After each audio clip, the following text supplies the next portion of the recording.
Ladies love the skin. Ow. Bring it a little bit closer. The good skin, that is. That's why having a proper skincare routine is very important, and you need to feel the Teej. The process is so easy, just 4 steps. You got your daily face wash. That's going to clean your face up nice and right. You got your exfoliator scrub. That's going to open up your pores. You got your AM moisturizer with the SPM 20, which is going to protect you from the sun. You also got your PM moisturizer, which is going to make sure your skin is protected throughout the night. Teej has tons of reviews from dedicated customers across the world. I know I said a lot, but it's okay, because guess what? It comes with an instruction card to explain to you in detail what to do morning and night. And because Teej is a sponsor, they're offering my family 30% off along with a free gift. Just click that link that's in the description and feel the Teej.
My bad. I was sitting there listening. Doom, doom, doom, doom, That's how you hit it. That's the shimmy.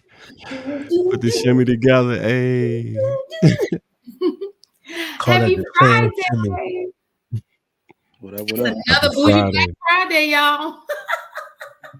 Bougie Black. Bougie Black. Hmm, hmm. Look, you gotta laugh. You know, we're here on a Friday night. At least laugh. When we hear something funny, I promise you we will laugh. Shut up. Anyway, who invited Mike? Oh, okay. All right, bet. Joe, you know you're always welcome here, Been Mike. there. Even though you just pop up like every full moon. Like, what we gonna do with Yeah, where you been at? Bruh, sleep. that? No, that's Sleep. My children, man, with these work weeks, bro. These are these work weeks and these kids' activities. So for the new year, my daughter started a new. For the love of God, why didn't anybody tell me this cheerleader stuff is cheer is just no intense. cheer is no joke. Y'all It is no joke, man. She's Mhm. 6 years old. How could they have her in this competition squad thing already? But Yep. she got practice. My son got taekwondo and baseball. They're doing best brains too. Like I'm moving all day. I got my computer in the car working sometimes. So like on Friday, literally I crash from the week and just usually be out like early. Because I'll see your messages, you'll be like, who coming on? And I'll be like, I know I'm gonna be half, asleep.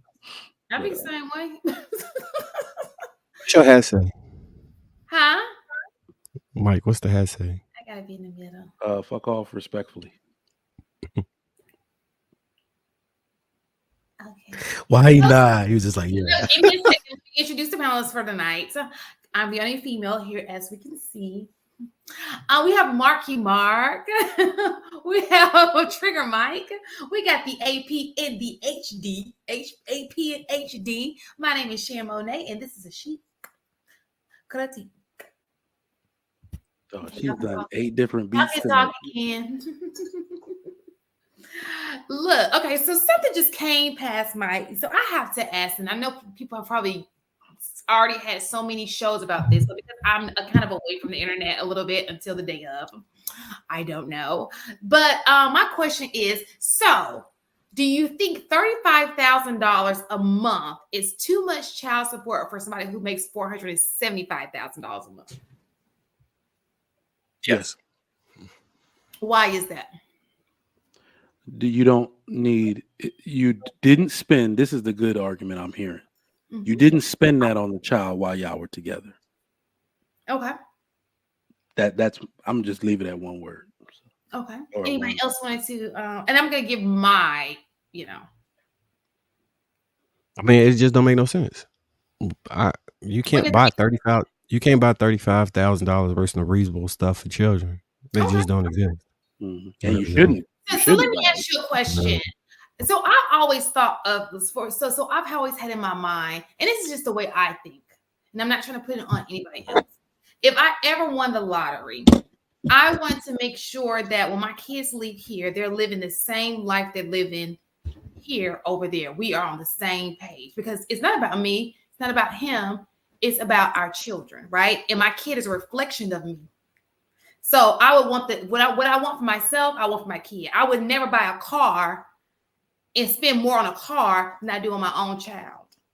I would never spend any material item more than I do my own child because my child is an investment to me, my biggest investment. So that's just for me.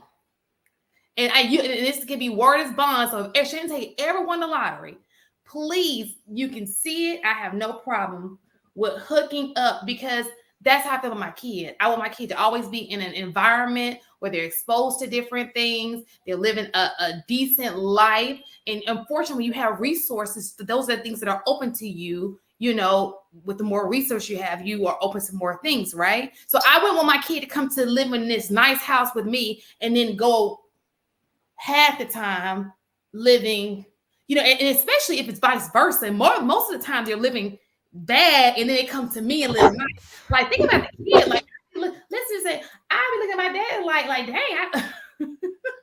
Shit, we over here. Can you help us? And daddy's living. I mean, I would think that as a parent, you would want to invest more in your child than anything else. You understand? Make sure, and when I say investment, it's not more about, his snacking. It's how he's living. It doesn't have to be spoiled. It can be just coming home to, it's just a environment of no stress. If you can provide that for your child. And that's just me. I know some men don't care about their kids. So I get that.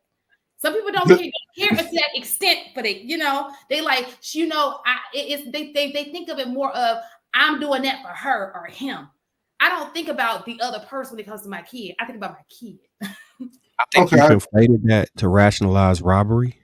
What's robbery? So you're saying, let me ask you a question. You're making $475,000 a month. 30,000 is killing you, and that didn't even take you past 400,000. You don't think your kid is worth you making 475,000? Are you ready for this, Shan? Are you ready? No, I'll never be ready. My kid is not worth $35,000 a month. No kid is. But what's worth for $35,000 a month then? Nothing. No, I can't spend that in a month. It's irresponsible. It's irresponsible to spend that. For 35, if you said I'm making 475K. So even the rich are now realizing that they had a responsibility not to provide those type of lives for their children. Well, that affluenza shit is real. So let me ask you a question. What about just putting the money to the side for you? So if you made it to where you put it in an investment. So when I say give it to the kid, it doesn't necessarily have to be. It can be an investment to the kid. It can be like I'm setting something aside for the kid.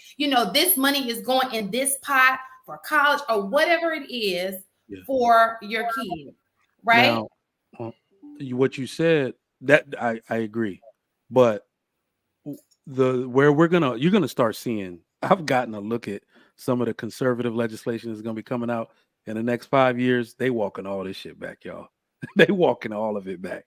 And it's going to happen in states like Texas, Florida first. Y'all going to see them going ham first. All right. But what they're doing is so you made a statement that I kind of disagree with. Men do think about all of this stuff for our children. They are our legacy. We are just as invested as the mothers. We just don't want the mom to have control. Because here's the funny thing, Shan, you talked about investments. How many mothers invest child support money, any portion of child support money, into their children's 529?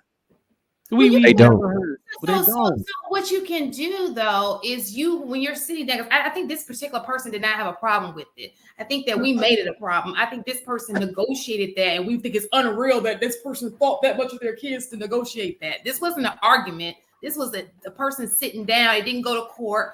They mutually agreed on this. Okay, With that being said, that can be something a part of the agreement. Hey, this $35,000, I would like it if majority of that goes to this. I don't see any mom, at least me, saying that's an issue because the whole point is for the kid, right? Oh, you know what I'm saying? $8.4 million going to a child over the lifetime. We can't. That's $420,000 a year.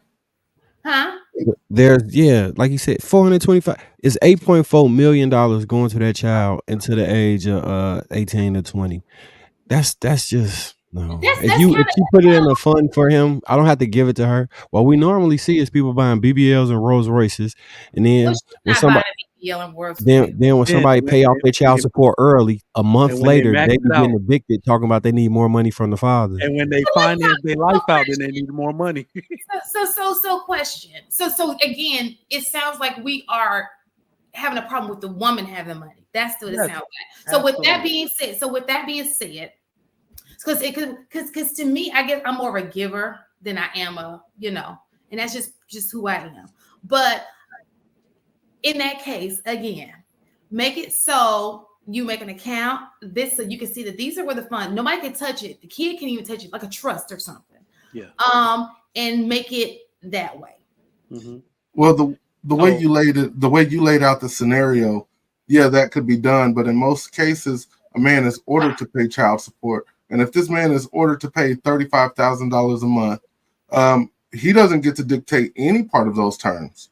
that money goes straight to mom, and mom can pretty much, or let me rephrase, it goes. I think they did a mediation. Mediation, yeah, it was like mediators. But see, that's what I'm saying. The way the scenario that was suggested, yeah, something like that could, right? It could be accomplished, but that's not how it happens most of the time. Most of the time, yeah. The non-custodial parent is ordered to pay X amount of dollars. That X amount of dollars goes to the custodial parent, and the non-custodial parent doesn't have any say in how that money is spent. So, I mean, I don't understand why, child, because I would hand him, he gonna get this kid half that time. He ain't gotta pay the money. Because to me, I value the time. I mean, to be honest, if he makes that much money, the kid should be living with him. Mike, you keep talking because I don't know what they do over in Africa, but it be men over here do not be wanting them kids like that. But Shan, we've been through this already. I don't care what the man wants. I don't care what he wants. You make them get it. Yeah, like I don't care what a man wants, what a woman wants. If the person is that well, has the money and ability to take care of the child, that's where the child should go. But no, the child should go where the child is going to be nurtured the most. Meaning, not nurtured like in a feminine way. You don't want to have that conversation this evening. No, not nurtured in a feminine way, but pay attention to. Like if the books, the education, parent tutoring, the person's going to be able to give enough energy into molding the child. That's what the child needs to do. Shan, that's from an educator standpoint. You are a teacher, and you on this very podcast have complained about mothers' involvement in their children's academic activities. So I don't know. I listen. I have complained about there being an imbalance. I didn't say so. I'm not telling you to get rid of the man. That's not what I'm saying at all. I'm saying for the most part, for the custodial parent, whoever, and when I say the custodial parent, I'm not always saying the woman, because sometimes men are better parents than a woman. I'm saying whoever, when you got two individuals there, whoever is the person who has the energy and the time, who wants to put that time into, that's where the kid should go. It should not be forced. So whether that's the husband, the man, or the woman, because I've seen men who are better parents than I've seen women, and I've seen women who are parents. So it should be on an individual basis. You should be able to look at both, and it shouldn't be going in like automatically the woman. No. It should go in. Let me look at what you guys have got going on. Who is the person who's more responsible as it relates to the child, and moving forward from that point? You know what? So I think in a perfect world, you'd be 100% correct. But we don't live in that world. And when we do that, perfect, honey. I told you, when we do that, we will start to create a world where people can tell lies on each other in order to get custody. I think it should be blanketed. I think a child should live with both of their parents mandated for separate parts of their lives. Infancy to 9 years old, preferably we want a 2-parent house. So let me make that clear. Very clear. Infancy to 9 years old, and then the dad gets them from 9 to 18. I don't think that's fair. I think that they both should have joint custody. No, they have joint custody and visitation and all of that. I'm talking about physical cut. Like that's what I'm talking about. 1 week on, 1 week off. Now, if the baby's breastfeeding, that's totally different. Okay.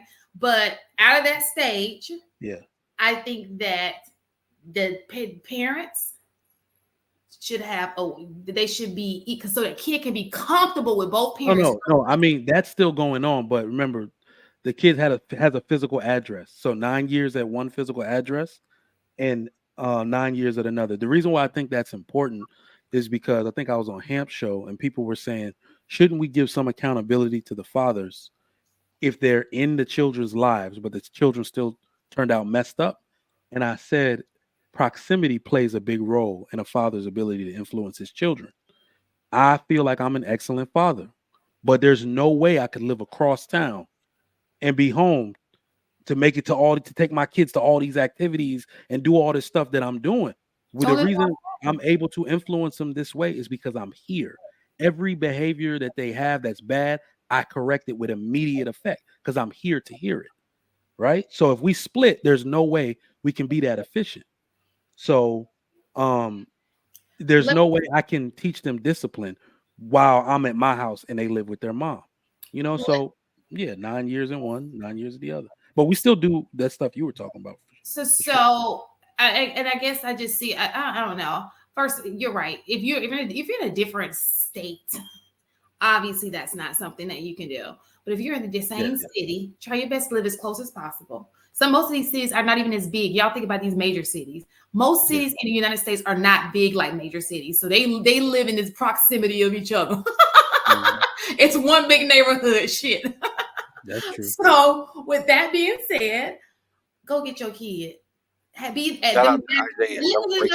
And listen, go to the basketball game, go to those practices, go, both of y'all, women and men, parent-teacher conference. There's no reason why you shouldn't know when your child has a doctor's appointment. There's no reason why you should know when you have a parent-teacher conference. All of those things, you need to be involved in all those things at all times. Pinpoint blank. Ooh, you know what? When we say it, it's not that you're wrong. I agree with you. But what I've come to notice from watching so many people that are divorced and in co-parenting situations is that we can never make one-off absolute statements for their situations. Mm-hmm. Those situations usually have bitterness, resentment, a lot of back and forth. Mm-hmm. And what I really noticed, and it's not supposed to be that way. They become enemies. And what I really notice is that when a man tries to, you cannot influence your children's lives without trying to implement some rules and control in their lives. So that can immediately cause a power struggle with the mom immediately. Because if you're going to put your foot down, and you sometimes as a dad, I'm telling you, there's no way you can have a disagreement, like a wholehearted disagreement with your baby mom where you do not have to put your foot down. Something is going to hurt those kids. You cannot be casual about it. You can't really be caught. You have to be blunt. And when you have those blunt discussions with somebody you're not in a relationship with, we know that has a high likelihood of going south real quick. So that's why I'm like, damn, we can't just be like, be there for your kid. We hear all type of stories. You told me the practice was yesterday. What the hell? I showed up, and that's the thing. That's what I'm saying, Mike. She shouldn't have to tell you to practice, period, because you're going to be at the meetings when everything that the kid is at, you're going to be there. Because as a T, listen to this. When you come set up your information because information like parent stuff is online, it's readily available to you. You're able to see orientation, show up at the orientation, make sure your name is on the information. You can do that. She doesn't have to do that. The problem is they use the woman as the secretary, and that's optional. Maybe you listen, especially if you don't have a baby mama who is like that. If you know what you're dealing with, you got to know you have to be more proactive. Unfortunately, you got that. Agreed. So unfortunately, you got that in the deal. So with that being said, you're going to have to talk to the coach yourself. Hey, can I get a schedule? You're going to have to talk to the teacher. Hey, can you call me, include me on the email list? If there's anything that goes on with this kid, to contact them out, and you contact me as well. So those are things of conversations. Let me say something about that. So even that part is not that easy. So obviously, I'm married. My children live with me, and I'm the one who works from home. My daughter was sick a couple of weeks ago, caught a little flu bug that was going around. They keep calling my wife. Then I show up at the school and I'm looking at the lady like, hey, anytime I'm the one that works from home. My wife works in the middle of Houston. She's never coming to pick them up. I said, please put a note in the system. And she kind of gave me this look like, is this one of those situations? And then she got sick again 2 days later and they did the same thing. And then when I confronted the lady, when I got there, she said, well, I don't, we are very sensitive about these systems. Mom usually gets called for. I'm like, yo, do you think I'm lying to you? No, you can put in the system. You can set, so when you make that statement, you can put in the system for it goes in order, but you place the order, right? It'll say, okay, contact bump, and they'll put your name first. I've had dads that come up first. I love talking to dads. Matter of fact, sometimes I look for daddies. Yeah, I'm like, call me first, but she thinks it's some, sometimes they default to calling mom first just to be safe, or maybe I don't know what they got going on. I was like, lady, call me first. No, and most of the time it's just being lazy. You call the first number that pops up. Yeah. Especially if you have kids like me. I'm calling the first number that pop up, and answer this phone. I got time for this. It's never as easy on dads as we making it seem. It's not only the mom that can make it hard on the dad, it's the community not knowing what state that y'all are in. Like, I don't want to be involved in that. Y'all be like that type of shit going on. So let me say this: it's not gonna be easy. It's gonna be things it's not gonna be easy for you, and it's gonna be things that are not gonna be easy for her. They just have two different things that are not easy for them. So it's not gonna, when you're not together and you're not married, it's not gonna be easy for none of y'all. It's gonna be an uncomfortable ride. So it's either you can get married or be uncomfortable. Pinpoint blank. It ain't about easy at this point. It's about making it happen. A lot of shit in the world ain't easy. It ain't easy to get that vagina, but you be still trying. You understand what I'm saying? So with that being said, I mean, sometimes it ain't easy. But Negroes go keep on trying, keep on keeping on. It's biological. You can't tell a man no on that. He ain't gonna give up, baby. Put some coochie at the end of that stick. Dang it. What are you drinking? Put the coochie down 2024. Listen, it is a Friday night. Okay. Okay, so since we're talking about, we're gonna go a little back. Oh, well, we're not. We'll come back to this. Okay. So, another question was BBLs. I'm gonna show you this video. Okay. I guess I should look and see, make sure JR uploaded it first. You think men prefer a natural body or a BBL? BBL. BBL. BBL. BBL. BBL. BBL. BBL. BBL. BBL. BBL. BBL. Do you prefer natural bodies or BBL bodies? Natural. Natural. Natural. Natural. Natural. Natural. Natural. Natural. Natural. They don't listen to shit. I had run somewhere. Why did I just feel like you was about to come back on screen with the BBL? Like, okay, listen. Got up twerking like, look, y'all, I got my BBL. Look. Okay, so I'm gonna give y'all a link, right? I'm gonna give y'all some homework to do. Dear class, I need you to open your phones and go to your Instagram page. And I'm about to send you a link right now, okay? And I want you to go to this person because we can't put it on the show because it's a little risque.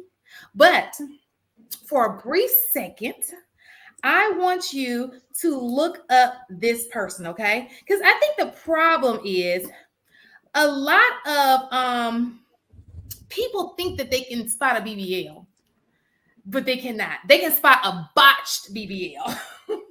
But I don't necessarily know that they can spot a decent or well done BBL. So I want you to go to this link. I'm going to put it in for all people first, and I'm putting the back chat for y'all. Okay. And his account is open, and I just want you to look at his befores and afters. I just put it under J. It comes up as JR's name. So yep. Let's go to this link. That's not the back chat. Dear students. Please open your phones and go to the following link. Let's go together. Did you mean to put that on the goddamn? I didn't do that. Oh. I put it in the chat. Somebody else is doing it. See, my hands are right here. Oh, yeah, you can put it up there, though. You put it up there. Okay. I'm okay with that because sometimes they don't show the chat when you do the like if you do a playback. Yep.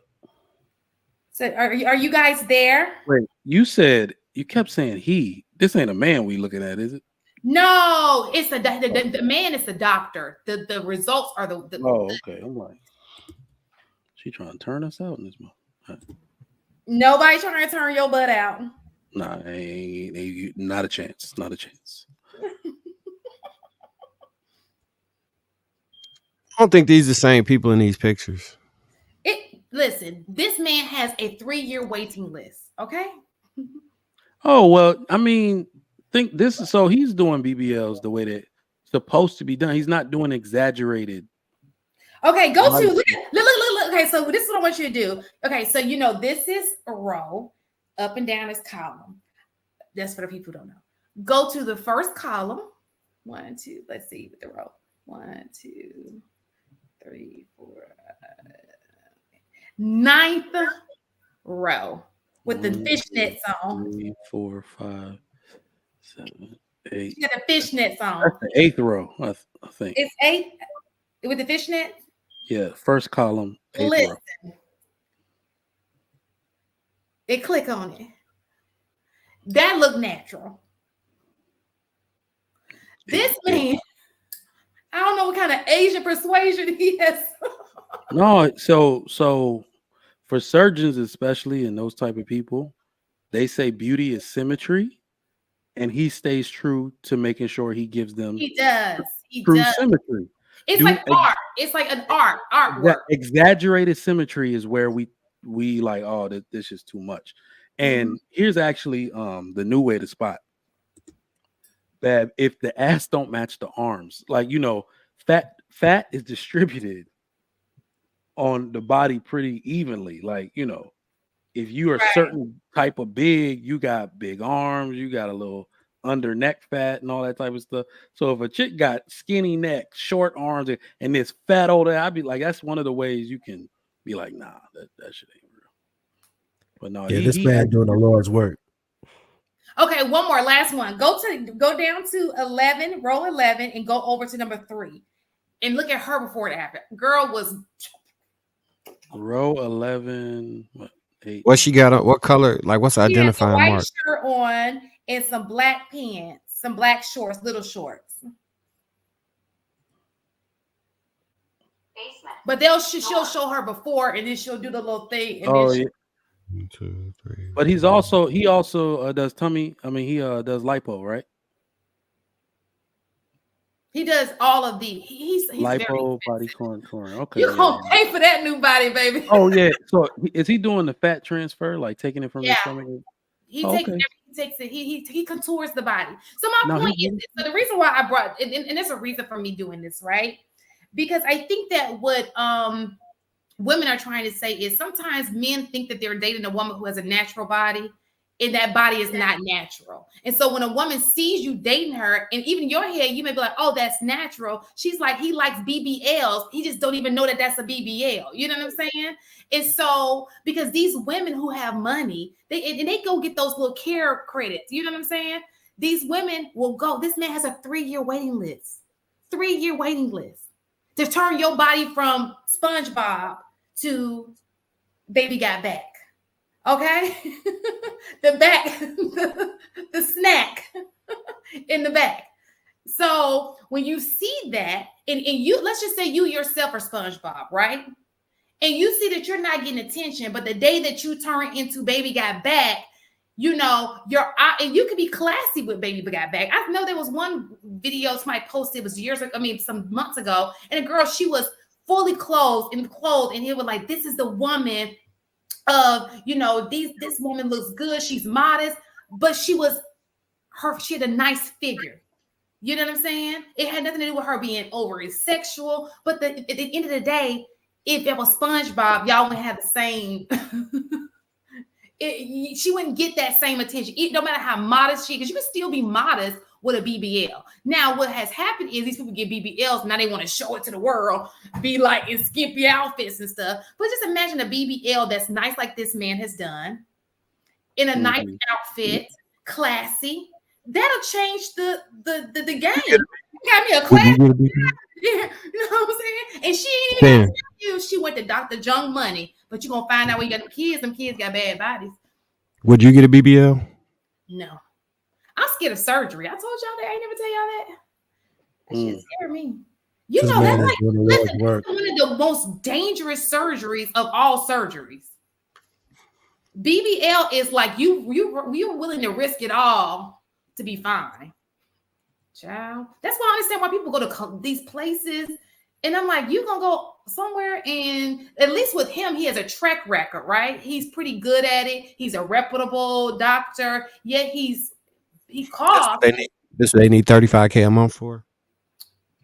Well, the person who had the 35K. I don't think she's. Preach. I don't think Nia Long has a BBL. Oh, that's what we talking about, Nia Long. Yeah. It was Nia Long. No, she don't.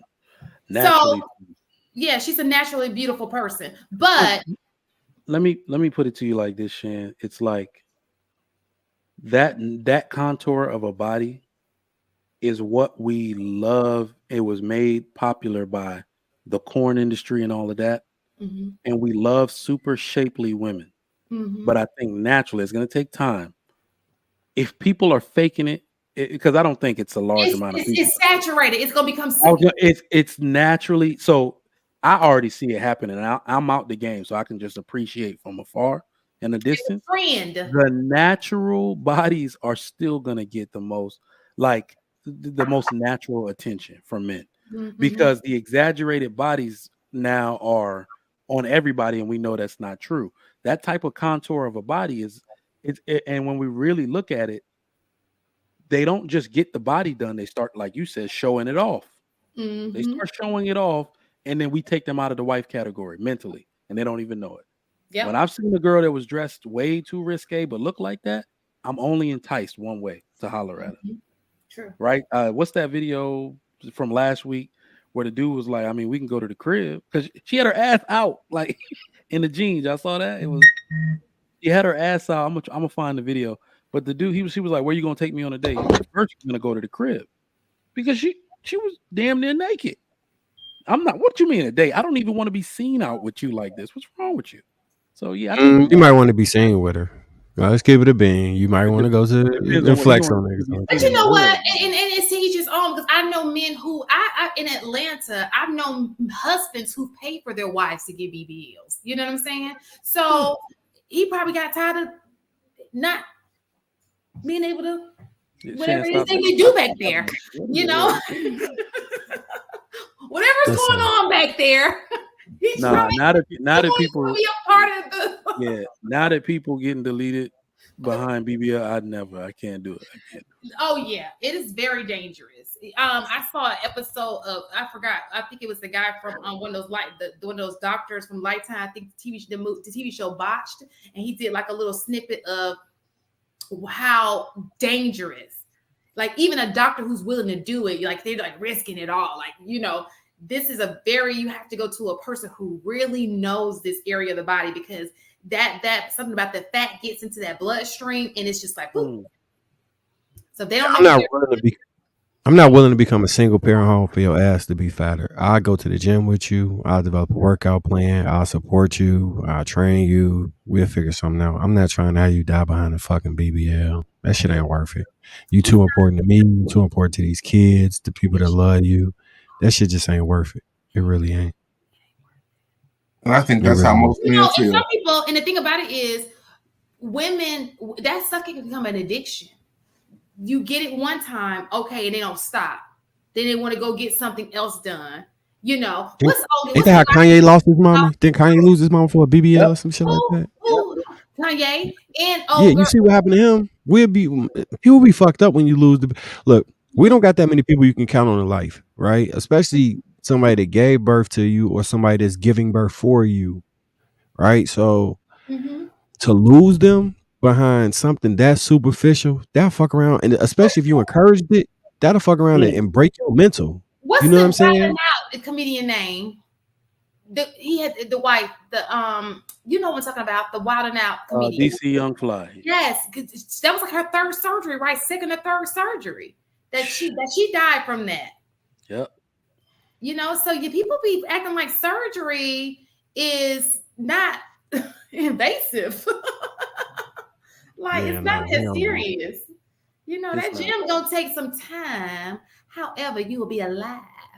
And the worst part is that, man, if we really honest, somebody gonna love you the exact way you are. Yes, I don't think like look at these Mexican dudes' wives with the ass in the front. Like they love that baby. Somebody gonna love your ass. When I seen that, I was like, oh yeah, there's somebody for everybody out here. He got a man. Come on, Trigger Mike. Let them people live, man. I know. Talk about them being wild. The whole ass in the front. And they be in love too. He be tonguing her down. Hey, but guess what? That's There you something It's like if I don't know you what you're talking about. Y'all be if you hit a chick with an ass in the front, is that technically a back shot if you go missionary? And is that a threesome if you hit her from missionary and from the back because you got two asses in one? I'm not a part of this conversation. Nah, that's still one. And do it clap the same way ass cheeks clap in the front? That's You know how the ass wave and clap into your thigh like? Nah, you Do it crazy. do that in the front? the vibration is different. You know, cheeks clapping versus your stomach clapping. The vibration is different. Does she double twerk? No, she doesn't. Only the back. Wait, first. So you saying she got butt and good? Interesting. I never seen that like up close and personal, so I'm just curious. I seen a video, right, where this dude, like, it was a trick. He had a girl with a fupa and it looked just like a fat ass, and then you look at it and you're like, God damn, and then you look closer and you're like, wait, that's her stomach. Oh, Oh, you talking about the real when the guy come home and he like pat it and then she get up? yeah. Just sitting there clapping them abs. You have a sense of humor. But I bet he loved Nah. it. Yeah, shout out to all the women that bounce right back right after the baby. We love y'all for that one. Y'all the real MVP. So I'm glad you brought this up. And I'm not gonna put her on the spot because I don't even know her. Is a YouTuber, and I just want this girl. And I hate people be in the comments like, she just had a baby. That child, she had a baby 8 months ago. At this point, it's time to start losing some pounds. We've all been there. We know how it feels to have kids. And sometimes I be feeling like that's where the single woman versus the married woman come into play, right? The single women gonna bounce back fast because they know they singlehood depend on it for the most part. Number one bullshitter. No. Look, Yeah,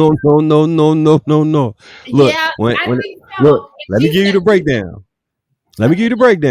If you want your man, right, and you like shit, I know if I fall all the way off, this nigga will not be that attracted. You're gonna be doing shit like watching because you're not eating for two. That's a false thing. That's not a real thing. Two, you gonna work. You damn near gonna work out till you can't work out no more. And then you know how long it took my wife to get back into shape after that baby came? Just take a wild guess. Just take a wild guess. Just give me a wild guess. How many months? How many years? Your wife? Huh? Who we talking about? How long did it take her to get her body back after the baby came? Just take a wild guess. Yeah. Probably like some weeks. That's how long it took me. Shit. Yeah, like 2 months. I was amazed. I'm like, what the fuck? How you even do that? That's sorcery. I'm about to see you this sorcery. Right? I'm about to tell you. Back chat so y'all can see it once I find it. Did she breastfeed? Yeah, she breastfed.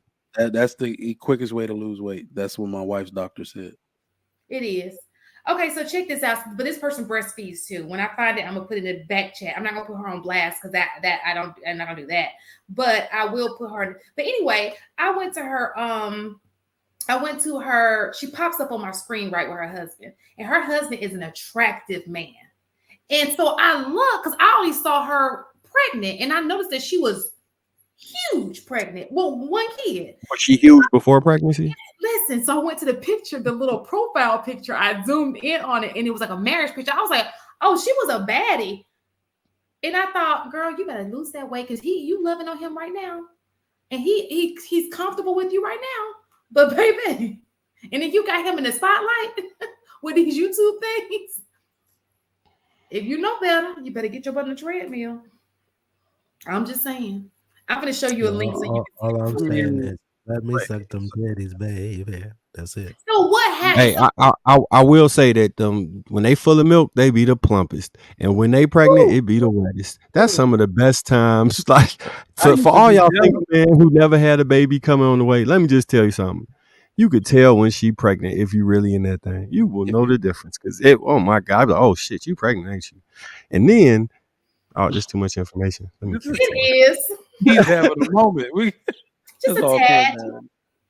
But look, I'm gonna find it and put it in the chat for y'all. But because I can't.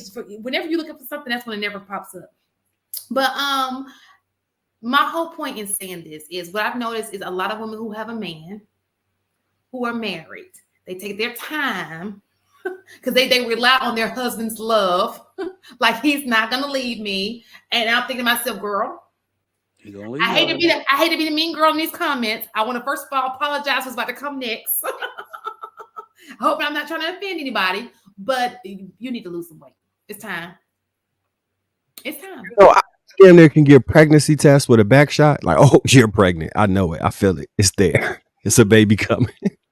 I was like, oh shit, you pregnant, ain't you? She's like, no, I'm not pregnant. I'm like, no, you pregnant. I know. I can tell you pregnant. Marcus, this is like nostalgia. No, my fault. I'm on a whole tangent. I be knowing though. I be knowing. Like Debo, I be knowing. I be knowing. I be fucking knowing. I can tell you pregnant. I just feel it. I know. I just know. All right, I'm gonna find it. I promise I'm gonna find it. Even if I have to text y'all during the night on the in our little group thing, I'm gonna find it. Y'all gotta see this. And I'm not like again, I'm not trying to poke fun at her. I wish her well. I wish her health. But the way her body went from the size that she was to the size she is now, her body cannot support that. If she was this frame and now she's that frame, that's gotta be like a shocker. Your organs gotta be like, what the hell is this? Like it's just too. You feel me? Like your legs gotta be like, I'm like, this is not what I signed up for. Like, this is not what we used to be. So let me shut up. I'm on one tonight. Let me hush. No, keep talking. Go ahead. Stop. I'm not trying to poke fun at her. I'm just trying to motivate. Okay. So speaking of motivation, here's another video for you guys. Okay. Here's the average median income inside of America by ethnic group. Honestly, this was really interesting, so I figured I'd do a video on it. Number 10 in the United States is African Americans, coming in with an average median income of $35,000. Number 9 is Hispanic Americans, coming in with $43,000. And coming in at number 8 are Nepali Americans, coming in with $43,500. For reference, the average single American is making $56,200. And coming in at number 7 are Korean Americans, coming in at $59,200. And number 6 are white Americans that come in at $59,900. And now for the top 5. Number 5 is Pakistani Americans, coming in at $66,200. And at number 4 are Chinese Americans with $69,100. And number 3 are Japanese Americans with an average median income of $72,300. And number 2 is Taiwanese Americans, coming in at $82,500. And leading in the number 1 spot, pretty remarkably in my opinion, are Indian Americans, coming at $100,500 as an average median income. Honestly, pretty interesting to look at these numbers, but if you're looking to break the mold and beat any one of these numbers, follow me to grow your net worth. How we always at the bottom? Define median for me, please. Started at the bottom, we still here. What the hell? I mean, why we're at the bottom is very easy to. Did you know he used the word median? I think it's fair we explain what median is. He didn't say. Listen. All I know is we're at the bottom.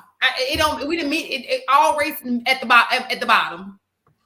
All right. Median at the bottom. I need to make notes. This is important. I need to make notes.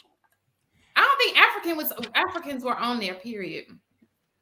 So, to be honest, these lists become more obscure every time. Indians are always in there. I've never seen anybody differentiate between Nepali Americans. There's another list that says Filipino Americans are in the top 5. He didn't mention them at all. Right? There's one that says Nigerians are number 1. He didn't mention them at all. So I'm just like, I don't know. But is it a believable list though, Mike? For real? No. The mix of people he's talking about are usually always in the top 5. So the only one that isn't average. Yeah, the median income I didn't see. The 2 that are usually in other lists are Filipino Americans and Nigerian Americans. So they weren't mentioned at all. So I don't think somebody said Africans are considered. I don't think that Africans are considered black. I don't think that I think that they would now when they're walking in the street, absolutely.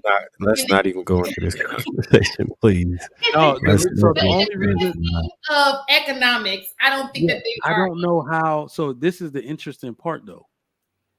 There is no differentiator. So I'm a federal firearms licensee, and when people send me their guns to my house and then they got to come pick them up, I got to run a 4473, which is y'all all bought a gun before. That's the paperwork that you fill out. When Asians put that they're Asian, I think they get to fill out. There's a part that says other, and they'll write Nepali, Asian Japanese, what type of Asian they are. It just says Black, African American. That's it. Mm-hmm. That's it. So there's no differentiation at all there. And I noticed that people that are dark brown, chocolate color, don't get to differentiate, but everybody else does. And then the funniest thing ever is that if they put white, not Hispanic, and when I put it in the system, in the FBI background check system, it calls them a true white. That just says true white. So there are some white Hispanics. I know. So yeah, if they it won't call them a true white. It'll say something other Hispanic, whatever. But it'll call them a true white if they're white, non-Hispanic. It's hilarious. That's funny. That is crazy. So let's talk about so what we need to do. Can we come up with a plan, a master plan? Because how we and I don't mean this is not supposed to be a racist state, because people think whenever you put race in something, it's racist. No, it's a dope conversation to have, because it only centers around one thing. We can come up with a plan. There's one thing that's before everything else in that plan. If we're not going to fix the family, if we're not going to promote marriage and stop promoting individualism, we will always be at the bottom of that list. That is a mathematical and psychological certainty. We'll always be at the bottom as long as we are disjointed. So Sugar Mike, I can give you a quick way to double those incomes just off the bat. If you got two people making $39,000, what's that? 78,000. If two people get married, now you've just doubled that income. And then if you add another person to that, now you top 1%. Oh, is that polygamy? Yeah, I thought so. Oh, this thing. Never mind. I was with him with the 2, and then he added the 3, but that's not a lie. That's not a lie. It's just math. Just take it this, Mark. If I'm coming as your third wheel, your fourth wheel, y'all, I ain't working. I'm number 3. Hey, so check it out, Shan. You gotta understand this. You have to understand this. Look, when you express love in different metrics based that are the non-traditional ways, it does not mean that somebody is a third or fourth. There's no last. There is only first. Everybody is first. You have to understand how that goes. I despise the way you interpret that, because it diminishes the importance of other people. We got to make sure we add that distinction when we talk about things. You understand me? So there's no third, fourth, fifth. It's just everybody. We are one. You feel me? You gotta understand that, Shan. Marcus has been going into guru level study. Do you see what he just did? Yo, my man just got a whole bunch of women pregnant just like that. Crazy. He got sexy on the mic. My man has gone into Gandhi level polygamous mode. This shit crazy. Oh gosh. Not Gandhi level. No, listen, we can get our community back together if we just start our own OnlyFans. You know what I'm saying? Listen, if we all I wish my kids like Marcus and everybody polygamy. We be on point. No, look, because check it out, Shan. If you take 3 people who got kids by the same dude, right?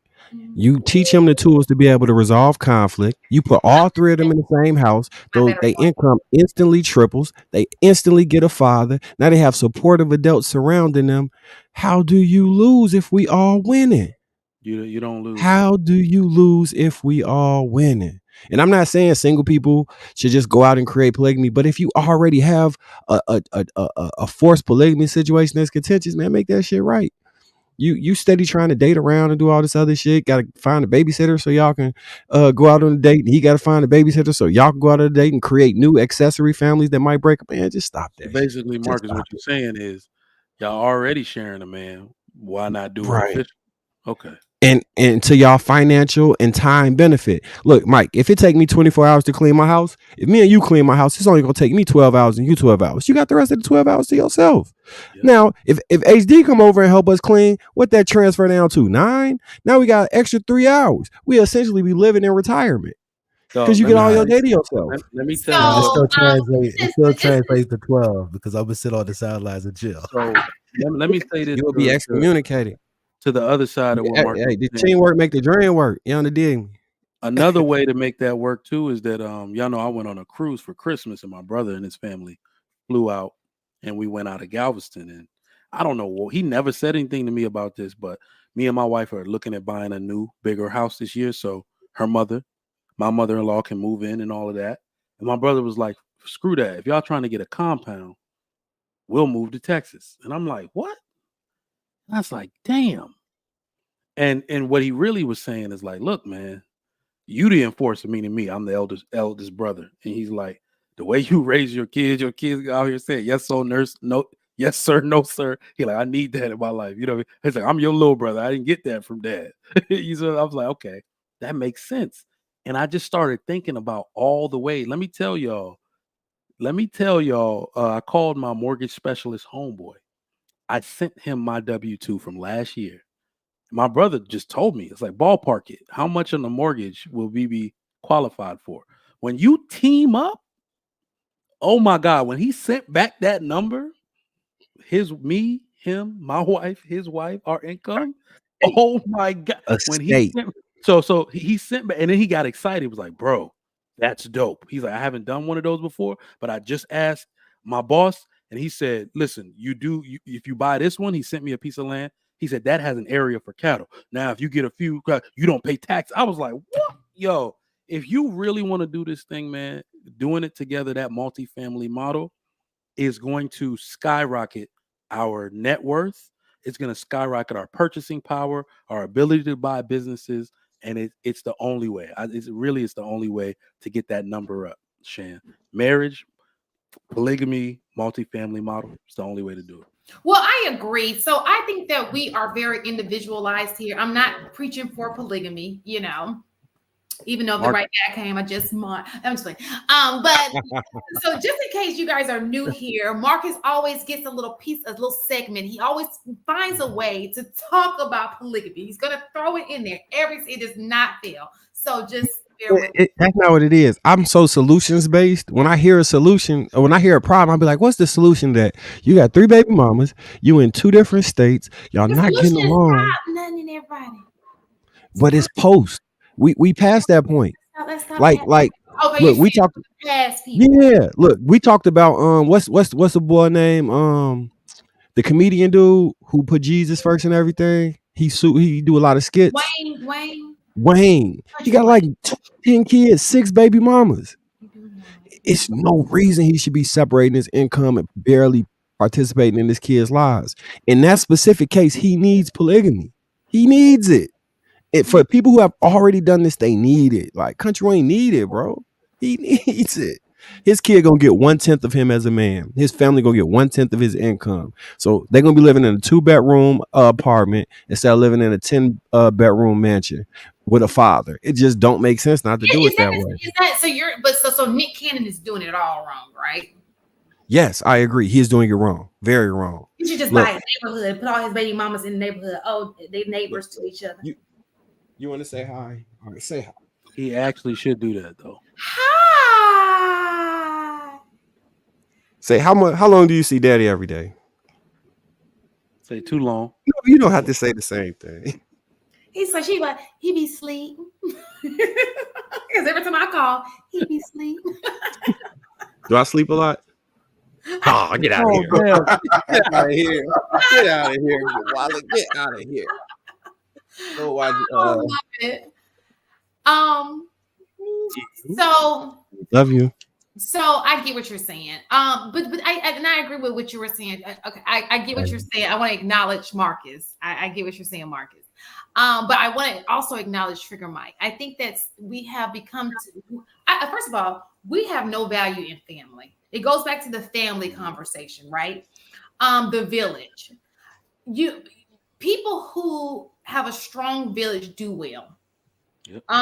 They do better than people who don't have a strong village. And that's one of the things.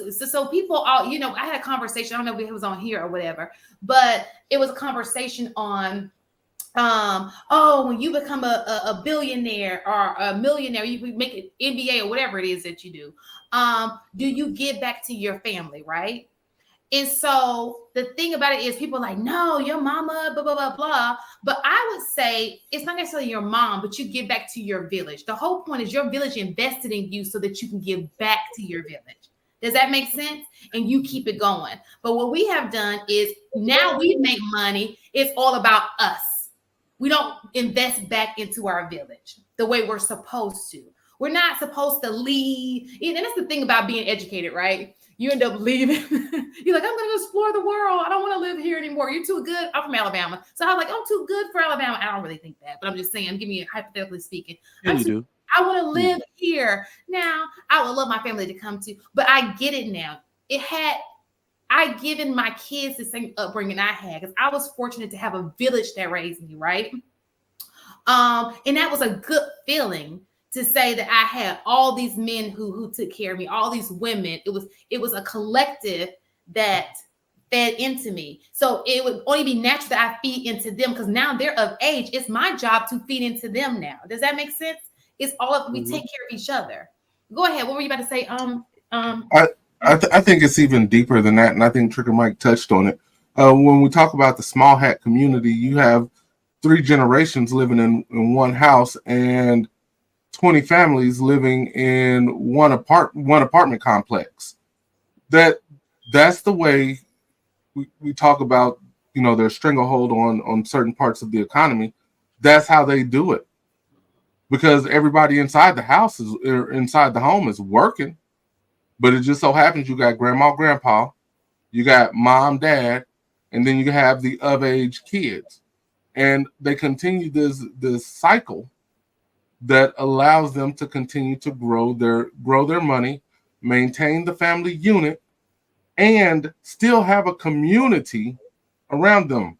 I think it's all of the above with what all 3 of you guys were talking about just a moment ago. And we have really gotten away from even the village concept, let alone the 4 generations living in one house. You would be uncomfortable. You'd say things like, "Hey, I need my own space. Why is someone always home?"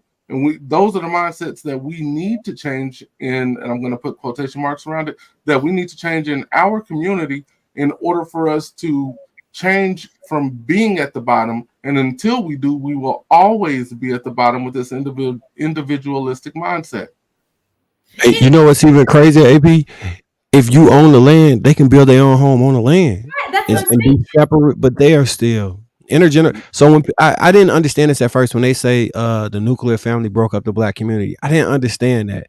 What they were saying is we weren't nuclear, as in husband, wife, kid, and dog, and then we're separate in the suburbs somewhere.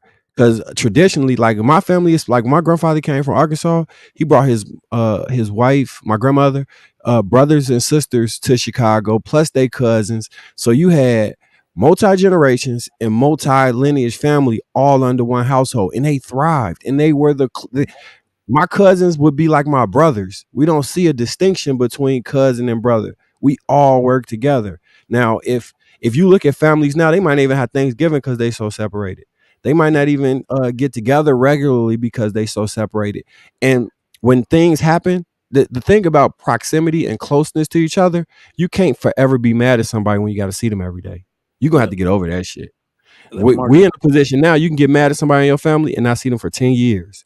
That's not us. That's not who we are. That should not be us. It should not be. Let me just tell you this. And again, I think that this is going back to what AP was saying. For me, my great grandmother lived in the house literally behind us. There was a gate. You just open the gate and I go to my great grandmother's house. Mm-hmm. My other grandmother lived down the street, but her husband died. My grandparents, on my dad's side, lived less than a couple of miles down. We were a very close knit. And then my great grandfather, but my great grandmother died, but my great grandfather lived with them. So we were a very close, knit. And check this out. My mom and dad are divorced, but I can call my mom on any given Sunday, and guess where she is? At my daddy's mama's house.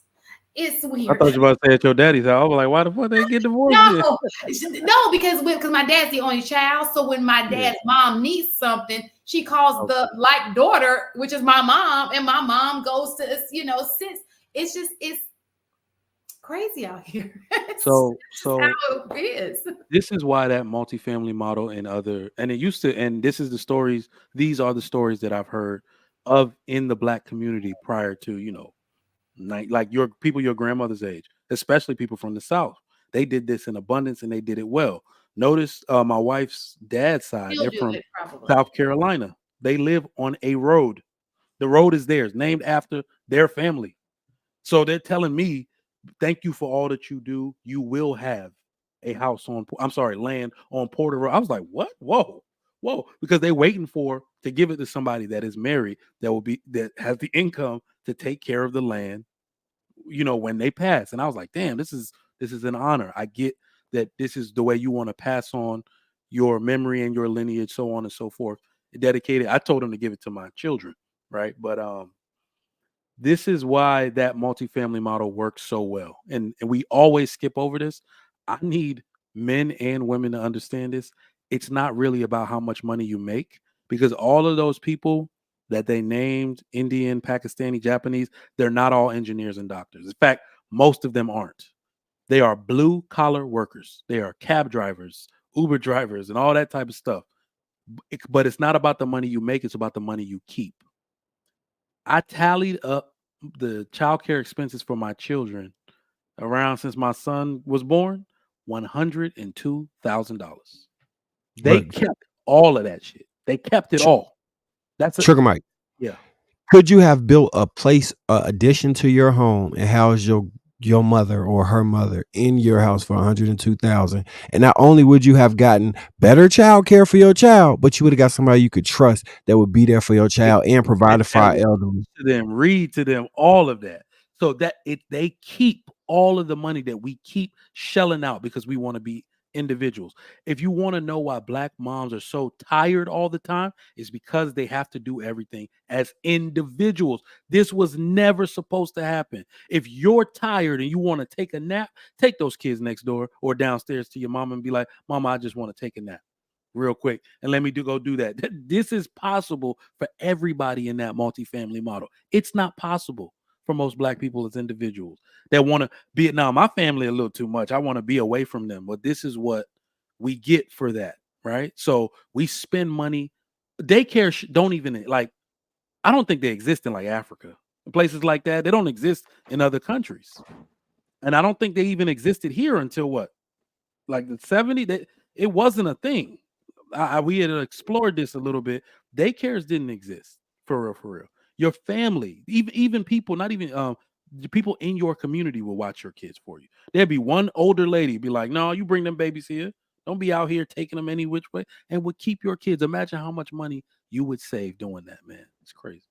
I got a question. I just want to clarify though, because I know the video because I had to go back and watch it. It's not household income. It is talking about income. So I just wanted, because you're gonna always have a person like, they didn't say household income, they said income. But it said median, which actually includes the entire house. In like the way it's, when you use the word median, you're talking about the average of household when it's used in that context. So it's no matter if you have 50 people living in one house, they're only talking about that one house. Okay, so my point in this is to piggyback on what you were trying to say. I was just putting it out there, but to piggyback on what you were trying to say, Trigger Mike, when it comes to the careers, because even you can look at the fact that Hispanics, well, they say Mexicans specifically, right? They are above us, but what do they have that we don't have? You understand? They're actually also well, last year they were the poorest. So we've now moved to the poorest. And I remember being on a panel with PhD with that terrorist, right? I remember being on a panel with her.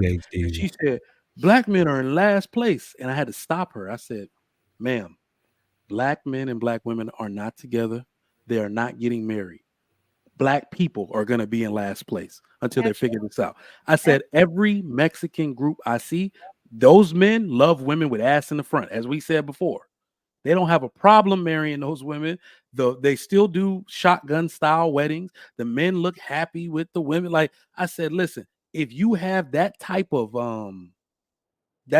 bonding, and when one of them moves into a house, that house is furnished by their relatives. They don't spend a dime to do that type of stuff. When you have that going on, there's no way you will not advance economically as a people.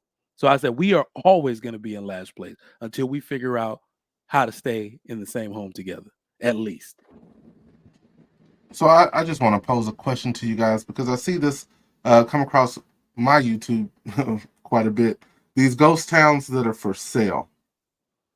Do you think we are capable of purchasing these ghost towns and running them as a collective? You mean I think so, but as a people? Mm-hmm. So first of all, what was the conversation that we had right before this show? We're so divided. oh yeah, that show is crazy. I get what you're saying. Collectively, Yeah. can we all get on the same page? Margaret said hell no. It's a no. But if you look at it, and it's going to go to the entire point. For example, there was a ghost town somewhere in eastern Georgia. I don't remember the name of it. That was for sale for $230,000. It basically everything's already in place. You just need people to come in, renovate the buildings, reset the electricity, get the water plant going. I mean, basically rerun the city. If you got let's call it 20 people to invest $10,000, you can buy a town that is suitable for over 200 and something thousand people. Like, what the hell are we waiting on? Like, why can't we do something like that? Because essentially what happens is I hear a lot of complaining about what's it called when white folks come in and buy houses and gentrification. Gentrification. I hear a lot of this about gentrification, but we won't put our money in to go do something that could be very, very lucrative and put money back in our own pockets while making money, while creating an environment that is best for us. We can't skip steps, though. We can't skip steps. That's why I posed the question. Yeah, as individuals, right? There's pretty much every culture has a adage that tells you as individuals we are very weak. We don't have purchasing power. We don't even have the mental capacity to want to fall on the sword and be the sacrificial lamb so somebody else can walk over our back, right? So that is where we're skipping steps. When you fix the family first, so think about it like this.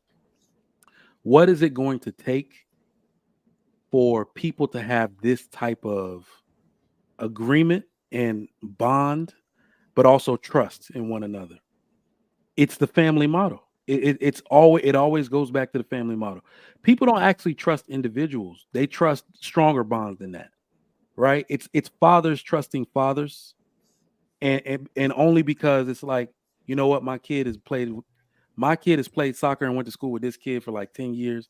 Their dad wants to be a business partner with me, and over this time, we just bonded through It's those little bonds that create a community in which we can start talking about bigger things, right? These are organic bonds that people have, that their children will see that and then start to trust people within that own community. That friend that your child played soccer with, now they're a business partner. One is a doctor, another's a real estate tycoon. Every time he want to open an office, he call his boy to find him an office where it's at. We don't even have that makeup at the ground level. That's why we can't really start anywhere. You said it was $200 and some $1,000. Mm-hmm. That's so cheap. It's I mean, very we should cheap. go to that 10,000 per person to do something like that. That's crazy. Yeah, there was the guy did the drone coverage of it. He actually drove the streets and basically went through every building. And I was like, man, that would be super duper dope if you could get a group of people to put their money in, because you got to put your money in order to have buy-in, right? Like in order to want it to succeed and work for its success. But it would be a lot for one or two people. But if you can get 20 people and then they get 20 people, oh man, I know I'm an optimist. I just see I see where we lack in so many areas, and all we do is complain that it's somebody else's fault or why we can't do something, when the truth of the matter is, why don't we just do it our damn selves? Man, you know what? I seen an article that said some black women was actually doing that. No sauce. It was like 3 or 4 black women in Georgia doing that exact same thing. no, I gotta find an article. It's they're black some men people are and trying to get it done. now there are black people. It's Georgia again that I'm thinking about. They just bought. I think it was it was a group of black people, men and women, that bought land for like supermarkets and stuff, like some black supermarkets. So yeah, at the ground level, there are some people doing it, but it needs to be a bigger effort, and it does start with the family. And that, I think I'm gonna harp more on that trust thing, because look at the small hat community. It can't just be you making an investment. Remember, investments are actually supposed to work out. Businesses are actually supposed to make money. And imagine being a part of a culture where they won't let you fail.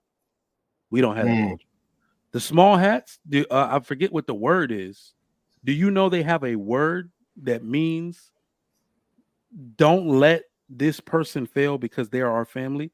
You can eat at their restaurant and the restaurant can suck complete ass, but you're only eating. You will go tell them that this food sucks complete ass and you need to get a new recipe for such and such. But we will eat here every night, so you have enough business to work on that recipe. Like so their strength in business comes from their culture, right? What do we do once we have one bad experience at a black restaurant or something? Man, here go niggas again. Here go black people, man. We can't do shit like that. We find a reason to say no. We find a reason to be like, I ain't messing with y'all. Right? So that no, they do it completely opposite, and we need to adopt some of those characteristics. I will not let you fail. I will only get my couches from this black furniture store. I will only get my car from this black dealership. You skip me on my warranty. I'm gonna let you know I know, and you're gonna replace this engine, but I'm gonna still recommend you to other people. Like if we get that intensity with helping other black people, we could do a lot of things. It's called Zadka. Zadika. You looked it up? Yeah. It's a word. But yes, TZEDAKEH, and it means the obligation to do what is right and just, and part of helping others. Damn, boy. I mean, damn. And it's charity as well. Yeah, it's not equivalent to charity, but it translates to charity. Yeah, I think I've even seen it personally. Didn't know, and even the term is more ambiguous, but when it broken all the way down, that's a huge part of it. Making sure people's businesses function. If there's a woman who is trying to work on some kind of business, you send her wife to go watch their kids, so she got time to do that. That is what community is all about, and we need to see more of that. And let me make this is completely apart from money. We lose other things, and this is something that is personal to me, and I had to say it. And I made my sister-in-law cry when I said it. When I talk about marriage, or they watch the show. I hope they're not watching this show because I'm gonna put all her business out. When they watch these shows, they hear me say the things that I say. And she had gotten an attitude and said, "Why do you care so much if we get married anyway?" And I said, "I feel like you have robbed me and my children of an experience. My natural best friends are supposed to be your husband." I said, my friend, like, you see what I'm saying? My children don't have an uncle because you're not married. I don't have a good friend with like circumstances because you're not married. She wasn't ready to hear that shit. You see what I'm saying? I said, I don't have this. You are robbing me and my children of an experience. Your sister, the other sister's not married. You are robbing us. In fact, y'all look to us for everything. We have nobody to spread the family dynamic responsibility around because we're the ones that are married, so everything falls on us. And she was like, that shit made her cry. Like, damn, I never looked at it like that. That is also something that these children are robbed of positive experiences with uncles and being left at their houses for sleepovers, and your parents going out of town, you coming with us for a week and we gonna take care of you. All of that shit matters, right? Imagine me, a husband who got like 5 sisters-in-law, none of which are married. So I got to go hang with my single friends because my natural best friends, whom are supposed to be their husbands, are not present. Nobody thinks about it that way. I never thought about that shit. But so my 2 girl cousins both got husbands. My other one, she got a fiance. All of the it's a lot of males, right? So all the men, they got women, and my wife best friends with 90% of them. You know what I'm saying? Like they kick it. She talking more to my one cousin that I was closely raised with than I do. Like she informed me of stuff that's going on. That's crazy, Mike. That is crazy. And Marcus, they're not even friends, bro. They're family. They family, yeah, they definitely family. Family. You see what I'm saying? Like, woo, this shit is deeper than we give it credit for, man. Yeah. You guys have made some awesome points off of this topic, and we can, go on for days. I just don't want us to be at the bottom anymore. But you're right. The solution is we have to create families. Bring back. I did do some bullshit though. I just was thinking about it. So my cousin, her fiance, he wasn't her fiance at the time. We was at a wedding, right? And my grandfather was, I don't know, I shouldn't probably tell this story. Fuck it. So we at the wedding and shit, right? And my grandfather was like, how many kids you gonna have? I'm like, I'm gonna have 5. I'm gonna have 10. And I'm like nudging him because they ain't got no kids. Like, how many of y'all gonna have, man? Quit playing. Quit being a bitch about this. He got offended. So I'm like, oh, you care? You got an issue? Okay, fuck it. Come on, let's go to the back of the wedding. So we at the wedding and shit, right? I'm about to piece his ass up. So I go clean in on him. I'm like, bro, you been dating my cousin for too long not to have married her. This is some bullshit that you on right now, bro. Like, for real. How many years were they married? I mean, they dated? Shit, like 5. And she's around 30. Like, she is in her mid 30s. You know what I'm saying? So I'm like, if you rob my cousin out of chance to have kids, we're gonna have a whole fucking problem, Joe. Like, we in the back of the wedding, I'm about to fight the man. And we ended up getting cool after that shit. But I'm like, if you don't want to be with her, let her go. Like, let her try and go ahead and, you know what I'm saying, have her chance of life. Her biological clock winding down. I see buddy like Sam shit, my nigga, no. I'm looking out. Look, if you a man, bro, you charged with protecting the women in your family, the women and children in your family. If you don't understand that charge, I don't know how I could talk to you as a man. Like, for real. When shit go wrong with your family, they come look to you. So if you gotta get shit in order, they supposed to come to you. I know you might not understand that, and you might be stuck on internet talking points and shit. I live in real life, my nigga. I'm moving like for real. Like that goofy shit. Get your goof ass out of here, bro. For real. You niggas be lame as fuck with that shit. I swear to God. Finally, somebody said it. Thank you. Jesus. I read it too, Marcus, and I was thinking the same shit. Goofy as hell. Oh, okay. All minds clear. Ain't no one else is saying all minds clear. I wonder why people waste people's time like that, especially, it's like at this point. It's shame for you, just let her go. I'm not saying you gotta marry her, but don't hold up because she had a period of time where her biological clock gonna go down. If you play these games like, oh yeah, I'm just keep fucking her until she run out and then you want to have kids eventually and she left in the wind. That's my cousin. That's like my little sister. Like I just told you, I don't look at my cousins like my cousins. They my sisters, bro. So I view that shit differently. I don't go fuck. Who don't care about that shit? I'm keeping it being. Look, bro. See me about it. And look, bro, you said it right the first time. You don't owe that brother no other types of explanation. If he don't get it, he don't get it. He won't get it. Period. Yeah, niggas built different. I wonder, what do you think it like? what do you think people don't see that? Like when they're with somebody and they're just wasting their like.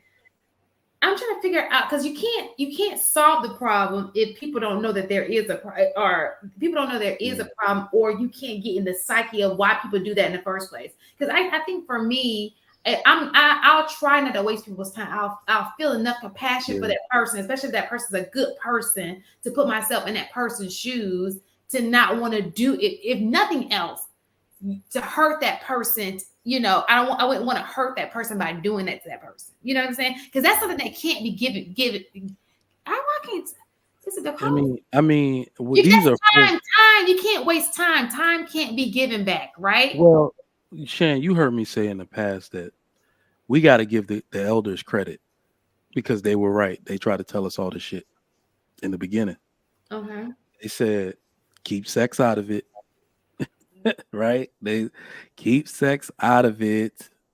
Do not get to know someone on a personal level, on a spiritual level, and that's the way relationships are supposed to be done. We don't keep sex out of it, right? And then you'll have situationships and lust, and that you're confusing for love. But then you love the person, but not in a way that's genuine enough to feel like you have that epiphany as a man to marry them. So be responsible for them. Exactly. So with men, it's kind of weird because the women will be like, well, if you love me, marry me. Well, it's not that simple.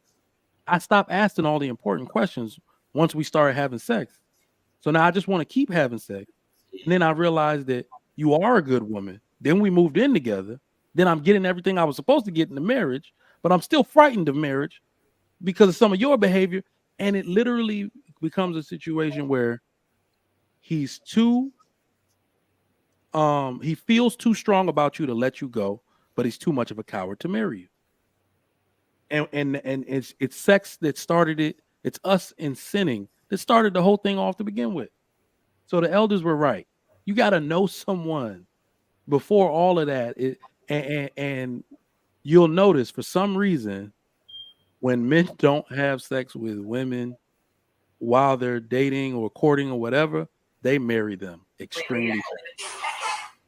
They marry them women in 6 months to a year.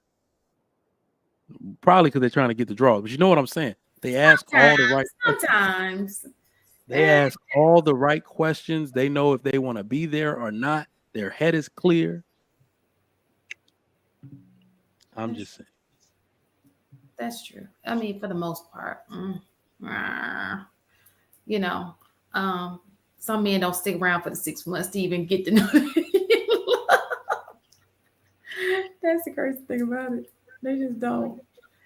Oh my God. I don't even know how to fix that. That's so that is our main concern at this point. Will we not all agree by the show of hands?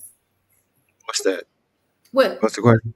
That being the dilemma. It's just getting people to value marriage, to go ahead and go over the hump and actually get it done. Not just say it, but to actually, okay, let's do it. But there's another caveat. I'm sorry, there's another important note. A lot of men did not have an example of marriage. So they're not just going to pull marriage out of a hat like, hey, let's do this. It's very scary. I'm sure Marcus didn't say it, but somewhere in him getting cool with that guy he was talking about, they talked about something like that. Why he's not married. Yeah, hell yeah. I asked him. Hell yeah. He's either not prepared for it. He's never had an example of it. He's actually afraid. We don't use those terms as men, but you're actually afraid that you're going to fail. That's most people's problem with it. I don't know how I'm going to uphold this thing, bro. If we stay boyfriend and girlfriend, it always gives one of us a way out because I don't know how to commit long term to something like that. And I'm afraid I'm going to fail her. I'm afraid I'm going to fail the children we had together. Like, these are real feelings that people have that can be explored if we just dig, a little bit beneath the surface. Israel, first of his name, with the 499. If she didn't prioritize being married, why should you? If she had no issue with wasting her time, why do you? You older black men coddle these women too much. You know, but you want So to Azrael, I care because I'm a leader of my family. I care because I'm trying to set a precedent for the men that come into the family. I care because I love my cousin. I care because that woman is a part of me like I'm a part of her. I care because I took my vows and responsibility as a man seriously. I care because she was working her hardest to try and make that work. And we was trying to figure out the difference between why they didn't get married or why they hadn't took the next plunge forward. I care because that is my responsibility as a leader within my family. I'm gonna care. I'm gonna continue to care. I'm always gonna care, man. I like, and it's no shot at you. I'm not even trying to be disrespectful, but brother, we have responsibilities to the people in our family. Like, there's no way around this. I know we're on the internet and it may not seem like that's something that matters and all this shit, but we absolutely are supposed to be men standing in the gaps for the women and the children and the people in our family. If they can't count on us, what type of men are we? We are men. Like, I know you are women equal. No, they're not. And we are men. Like, stop that shit, bro. Come on, stop it, bro. And let me just take it from a different perspective, right? So he said, if she didn't prioritize being married, why should you? So I want to know what makes him think she didn't prioritize marriage, because she's not begging for it. You know, maybe she mentioned it. If you know that's a goal of hers and she's giving you everything to show that she's a good wife, that is her prioritizing marriage, right? She's submitting to you in some type of way. That's her doing her part. She's not in control of being married. That's your part. Men are in control of marriage. So she can only do her part and show you the type of woman that she is in hopes that you find that her to be a wife for you, right? So she's actively doing her part by being there for you, caring for you, nurturing you, I'm sure they're having sex with each other, you know, because women control sex and she's giving it to you freely, right? Consistently with you. I'm sure she's there for every single one of you. So she's doing her part. Now she just needs you to do your part. She doesn't control that. So I think that what you're saying is, if she's not prioritizing it by saying, hey, are you going to marry me tomorrow? Are you going to marry me? Like you said it, you know, nobody's going to just keep saying it over and over, because at this point, you know, she wants marriage. She's already said it. It doesn't go away. She's just now trying to keep showing you that she's the wife for you. But what are you going to do with it? And we all know, like, I know y'all don't see women this way, but if you get them good sex, it's really hard for women to detach by the way they connect with you. So you could be hitting her for a long time and just stringing her along, bro. Like, at some point, we got to realize the power that we have. Like, that's why I talk about this all the time. If you just gonna be sliding shorties for sex, make sure you just keep it that. Like, we become irresponsible when we pretend like we want to slide for sex and pretend like we want to be in a relationship. If that's not what you want, then just get sex. I'm not tripping. I'm one of the greatest when it came to that shit. Just get sex. You don't gotta pretend to create a fake relationship. Give her a chance, bro. Get it. She'll know. Go there, have sex, leave. Only call when y'all. And at that point, she'll understand it. But no, y'all be sitting here trying to get these relationships, like y'all doing relationship things without being in a relationship. And so it becomes confusing. And when you do that for a year, 2 years, 3 years, it's like, you know, it plays with your mind. So I just think that, and to men, it's like, oh, well, she knows. Well, assuming that you tell her, it's just, you know, it's kind of like the BBL conversation. Women are very action-oriented people, right? You can tell him something, but he's doing it, whether it's right or wrong, but he's doing this for me. Oh, he does this and he does that. So they'll have this fantasy in their head, right? Even though in his mouth he's saying one thing, they go by, what are you actually doing? But unfortunately, what you're actually doing is not really what you think. So it's kind of confusing a little bit for women. And that's pretty much what the issue is. Okay, speaking to that point, John the Baptist with the 5. If she gave up the sex before marriage, she did not prioritize marriage. Granted, I can see that point. But from a biblical standpoint, I can see that point. Living in today's day and time, yeah, I would say that's I would have to concede that point. So no, No. So if you're looking at it from a biblical point, which I stand on, you are absolutely correct. Because you're not supposed to be having marriage before sex, right? But if you're looking at it as a person who does not look at biblical, and she's looking out for that person, and he's saying that this is a need that he wants, and this is the man that she wants, and she wants to fulfill that need, she's gonna do it, right? Because she loves him. She's gonna try to fulfill every need he has. That's just how women are. We try to come and fix the, try to show value in some type of way. You always say bring value besides sex. But if my man comes with a need, right, and I love him, I probably shouldn't do it, but you end up doing it because you just do. It sucks because you shouldn't. A lot of shit you do. Meanwhile, the dudes in this space to say shit like, "Man, I'm not even gonna marry if I can't if she either a virgin or B not giving it out." So what is a woman supposed to do? Like, what are you talking about, bro? Like, I understand what. Yeah. Remember, it's all a part of the culture. The women shouldn't care what the men say. The elders told you. That's why I said the elders were right. It's a marketplace issue. That's what the sexual marketplace is. Now, everybody's having sex, and women even pretend as if it's meaningless to them. So, as in the dating environment, men are going to prefer that. Naturally, we are sexual beings. That's what we want to do. Now, women take sex out of the marketplace and start putting qualifying factors and barriers. What the hell a man gonna do? This is showing that unless we're talking about grape, men don't get sex unless a woman is willing to give it to them. So that is we ultimately know that is where women have the most control. If you want men to marry you, so think about it this way: the group that's married the least honors or has the most meaningless sex. That's what we can say. The group that is married the least, because we have promiscuity is. I gotta disagree with you, Mike. No, promiscuity is a death blow to marriage. I would agree with that. I would agree with that.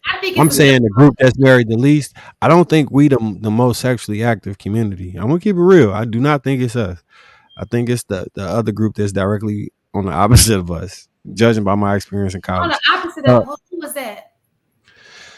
John the Baptist with John the Baptist with $5. So listen to this. Hold on, let me just read the super chat. That could be anybody. Well, go ahead. Okay, you know who it is. John the Baptist for $5. Bible or not, don't have sex before marriage. You lose every time. That's fair, John. I can't even argue that. Can't argue that at all. But let me go back to the point that you just made. I find this too. When you are promiscuous, you focus on that. That takes up so much of your time, and that's probably why we at the bottom. That's probably why we at the bottom. You can't focus on nothing else. You're such a pro in the streets. You can't be a pro at work. You can't be a pro in nothing else because you too busy being a pro in the streets, broke in the streets. Take that. I don't agree. Some of the most players ain't. So I would agree.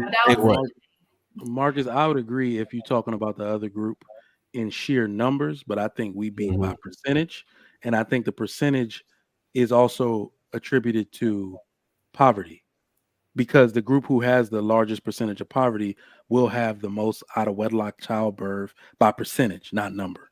Right, and that is us. Wait a minute. Did this just go circular? Did the argument just become circular? Get back to the family?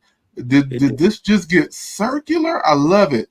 Because basically, if we get back to having the traditional family, whatever that means to you, I guess.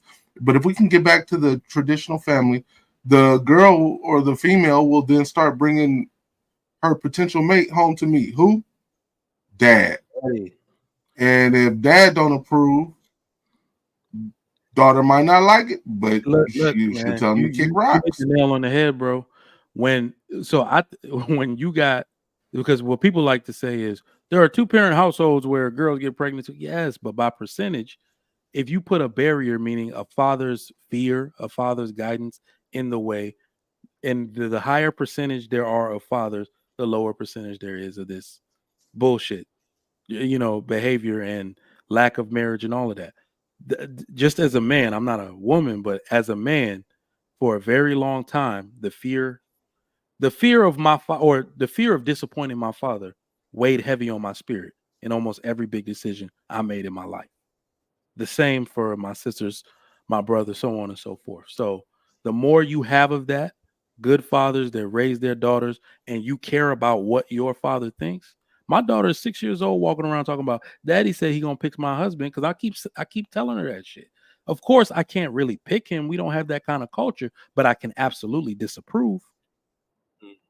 I can absolutely disapprove and be like, nah, this is a clown. I can't, you deserve better than that. I could do all of that. So she can know you could do what you want, but I don't approve of that shit. So I wanted to, my guy here, thank you for contributing to the conversation. So this is, and I'm gonna get to the other super chats, you guys. We see them and we appreciate them.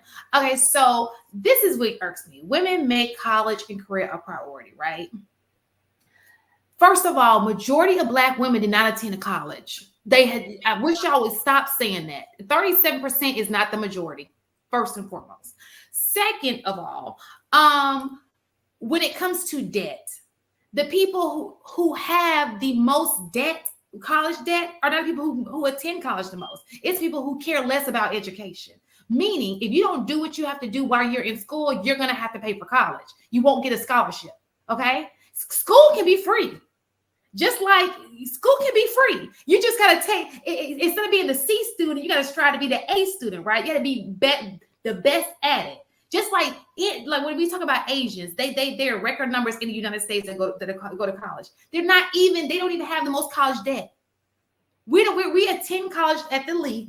We're the smallest group in college, right? But we have the most debt in college. Why? Because we don't do those scholarships. We don't take it serious. Now, we do enough to get by to get into college, but you're not excelling to the point where you can get a scholarship to have your college paid for. There's so many opportunities for scholarships for Black people. So many. You just don't go after those scholarships. No, this is why I said now I've changed my stance on college. College is for rich people and smart people. If your parents are not legacy and can't afford to pay for you to just give it a shot, or you are not smart enough to get a scholarship, you should be out here working with your hands, bro. That's I don't know. Nothing wrong with that. And let me just say this: when we looked at debt, period, let's just take debt. Let's take debt as far as college out of it. Black people are in debt, period. Whether it's college or anything, what's the difference between $50,000 tuition and $50,000 ride with your big rims on it? At least one, you invested in yourself. The other one, you invested in that ride, them rims.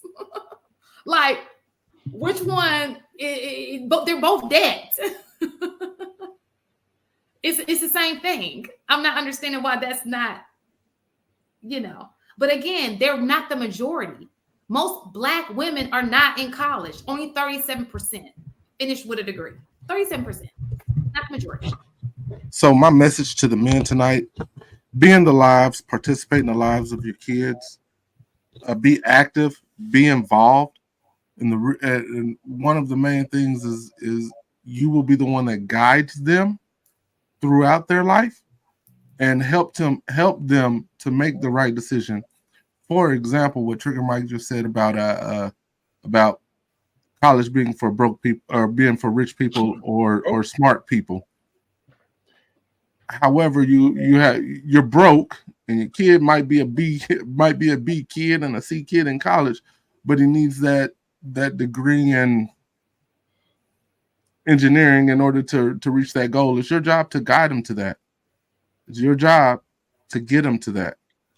So men, like, I understand we deal with a lot of shit, especially from some of the women we choose to be our baby mothers. I get that we deal with a lot of that shit, but you have to be a man about it. You have to bite down and do what you got to do. Quit making excuses and quit giving these women outs. Make it as difficult for them as they're making it on you. Make it as difficult for them to keep your kid from you as as they are making it difficult for you to be in your kid's life. Do what you got to do. Quit complaining about these women, because someone said it earlier tonight. We have more power than we give ourselves credit for. So use that power. My apologies. So no, you're good. Oh, my apologies. But so somebody said that the type and amount of debt makes a big difference. You're absolutely right. The type, that's one is an investment that's going to appreciate, the other one depreciates, right? So this is the thing about college, right? Which one is an investment? Listen, so what I'm saying, let me finish what I'm saying. The reason why people like to talk about educated Black women is because guess what? That's who y'all want. You only talk about the things you want, right? But what you don't understand is the reason why she walks that way is because of her experience at college. You understand what I'm saying? College is more than just academia. It's also, it teaches you so much more. I always say 70% of what you learn in college takes place outside of the classroom. It's networking. It teaches you how to move, how to carry yourself. It teaches you so many things, right? That's why you focus on that 37% and not the other percent, because they don't have the same type of demeanor as the women who went to college. Okay, that's first and foremost. Because I say if it's an issue, just date the majority. The majority who didn't go to college, just date one of them. They don't have the loans. They don't have all these things. Just focus on them. They are the majority. You have a huge picking to choose from. If none of that matters to you, just choose from those women. Okay, that's first and foremost. Second of all, when it comes back to family, we can not only just be in the village together, we have to teach our kids the importance of education.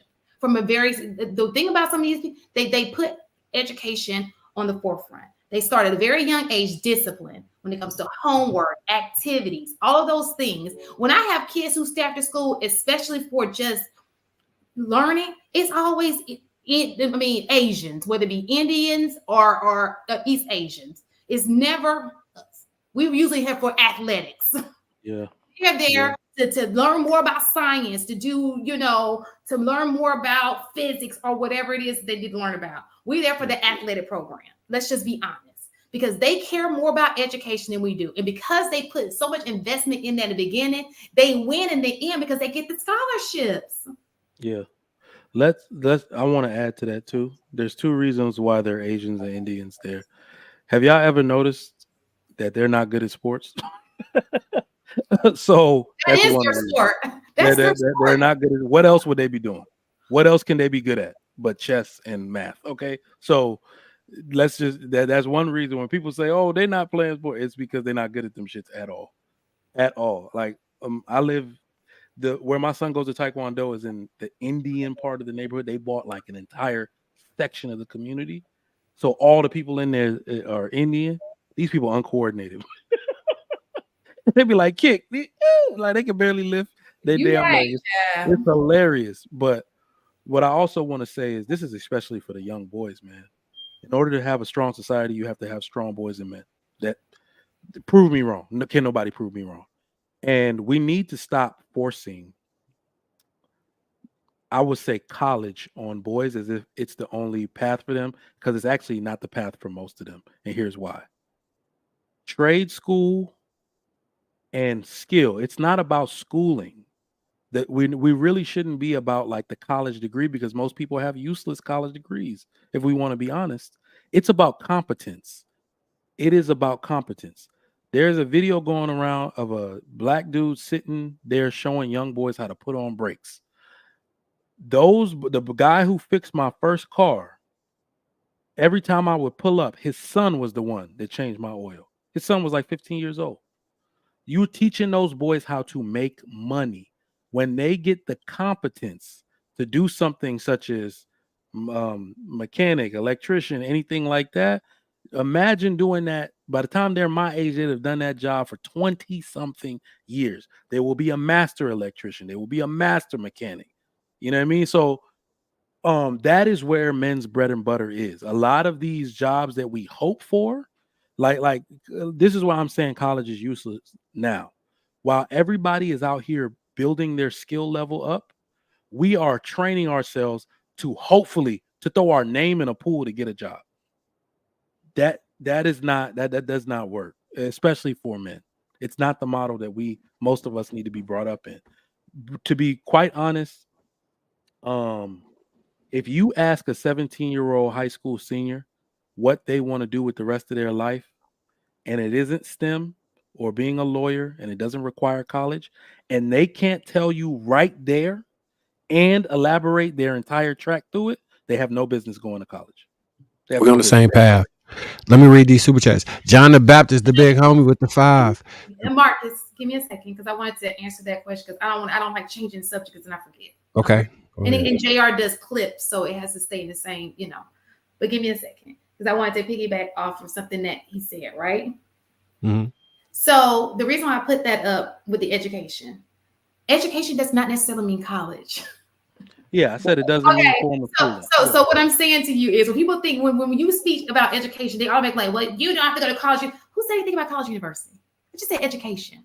Education starts when you're young and you grow up and you're educated. Who wants to walk around being a dummy all their lives? Who wants to walk around on a 12th grade level all their lives? How can you be the best of you without being educated? And education does not have to be a form of education. Even if you go to become a mechanic, there's a form of education that comes with that. You just don't learn how to. You weren't born putting a tire on, right? You have to go get a certification. That's education.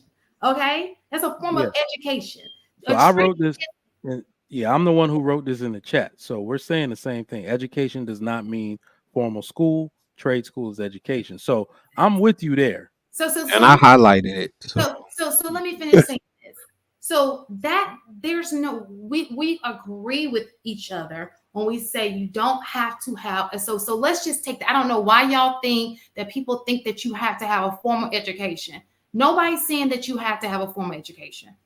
Nobody's saying that. We're just saying you need to be good at something. You need to be good at, right? And you got to be able to be. People like people who are swift. Okay, we don't like. You need to know something. Just put it that way. And I think that sometimes what we do is we get through life. We're like, oh, I can do this. But what you don't understand is even with that, you need education because most of these things come with testing, right? You have to be able to test. So you say, let's get a certificate in computer science or IT, right? Like those tests are easy. You got to learn the material. And that just doesn't come easy for everybody. So if you just sitting here thinking education is not important, I'll just do an IT because somebody's told you that you don't need a degree or a college degree to get it. It's not easy certification. You still have to have enough smarts or enough information about it to be able to pass the test. So understand education is important no matter what you go into. And we're saying the same thing because somebody's saying men need to go to college.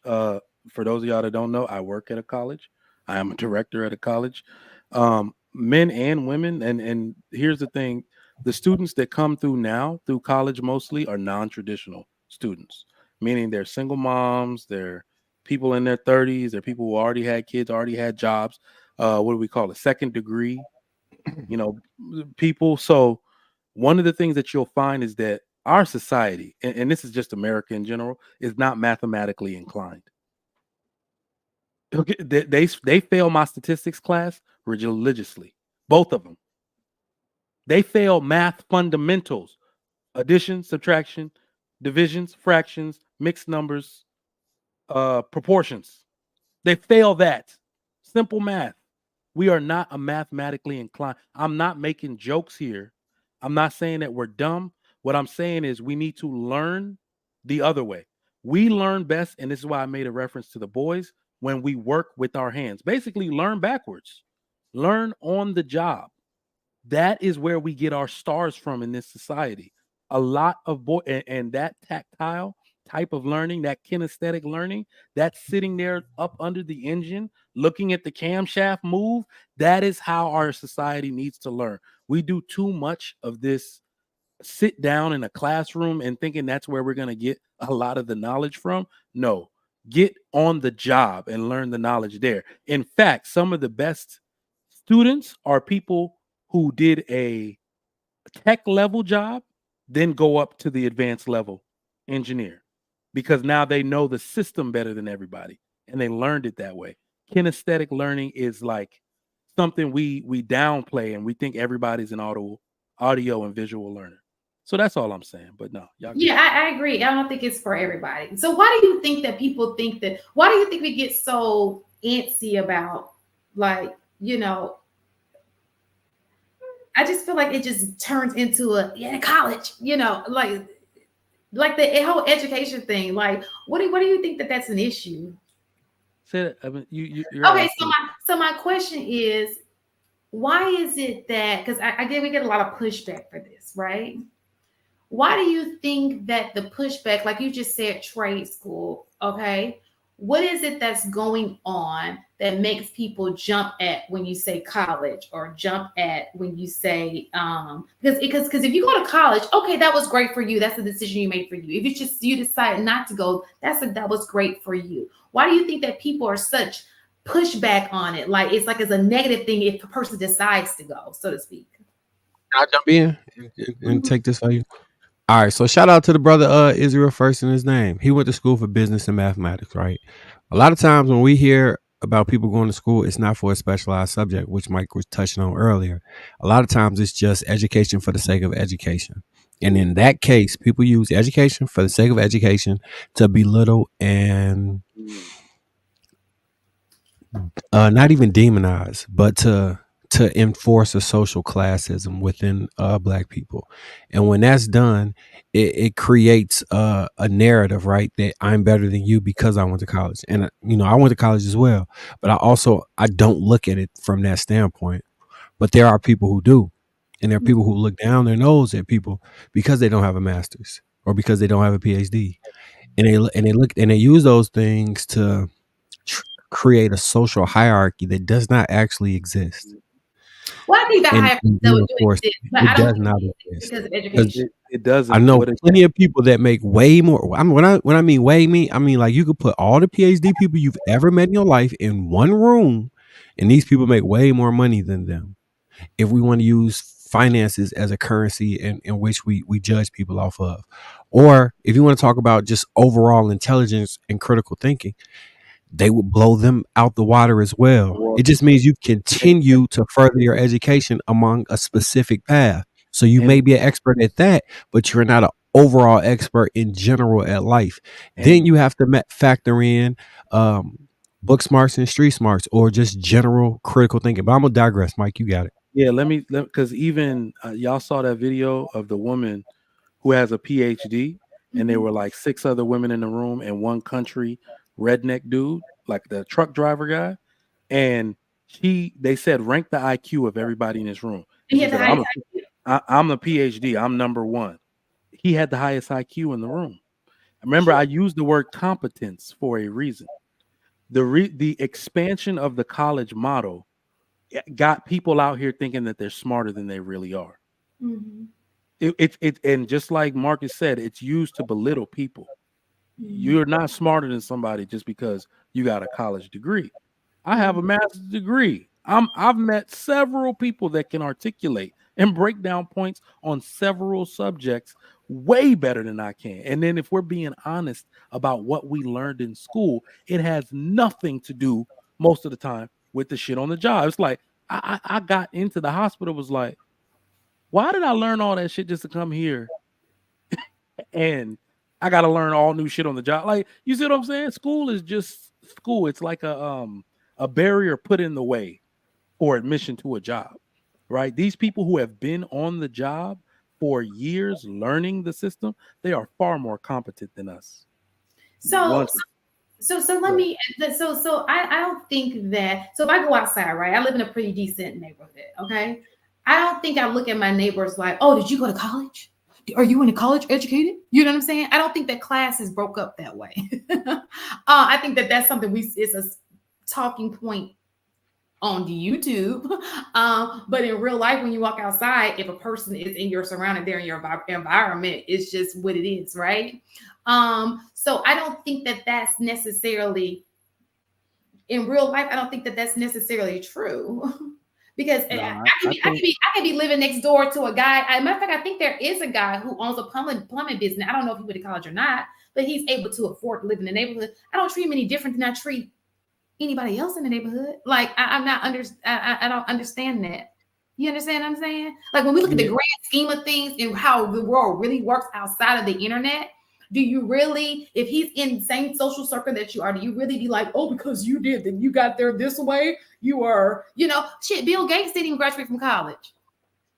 Smartest guy, So I don't think that is necessary. I think that we like to think that it's looked at that way. But Marcus used the correct word, though. Marcus used the correct phrase. He said, it is looked at that way. They used it to create a social hierarchy. Okay. And it's not just a YouTube talking point. You can see how people use education to spear other people to make qualifying statements about why they're smarter on any particular subject. Well, you would know, just to be honest, look at the way women treat men that didn't go to college. On these panels, any channel you go to, let a man be speaking. You uneducated mother. You got a 4th grade reading level. But how would they know that? How would I know who has gone to college? And do we go? What college did you go to? I don't even know what college you went to. If you mentioned all the time, okay, all right. Know that you went to college.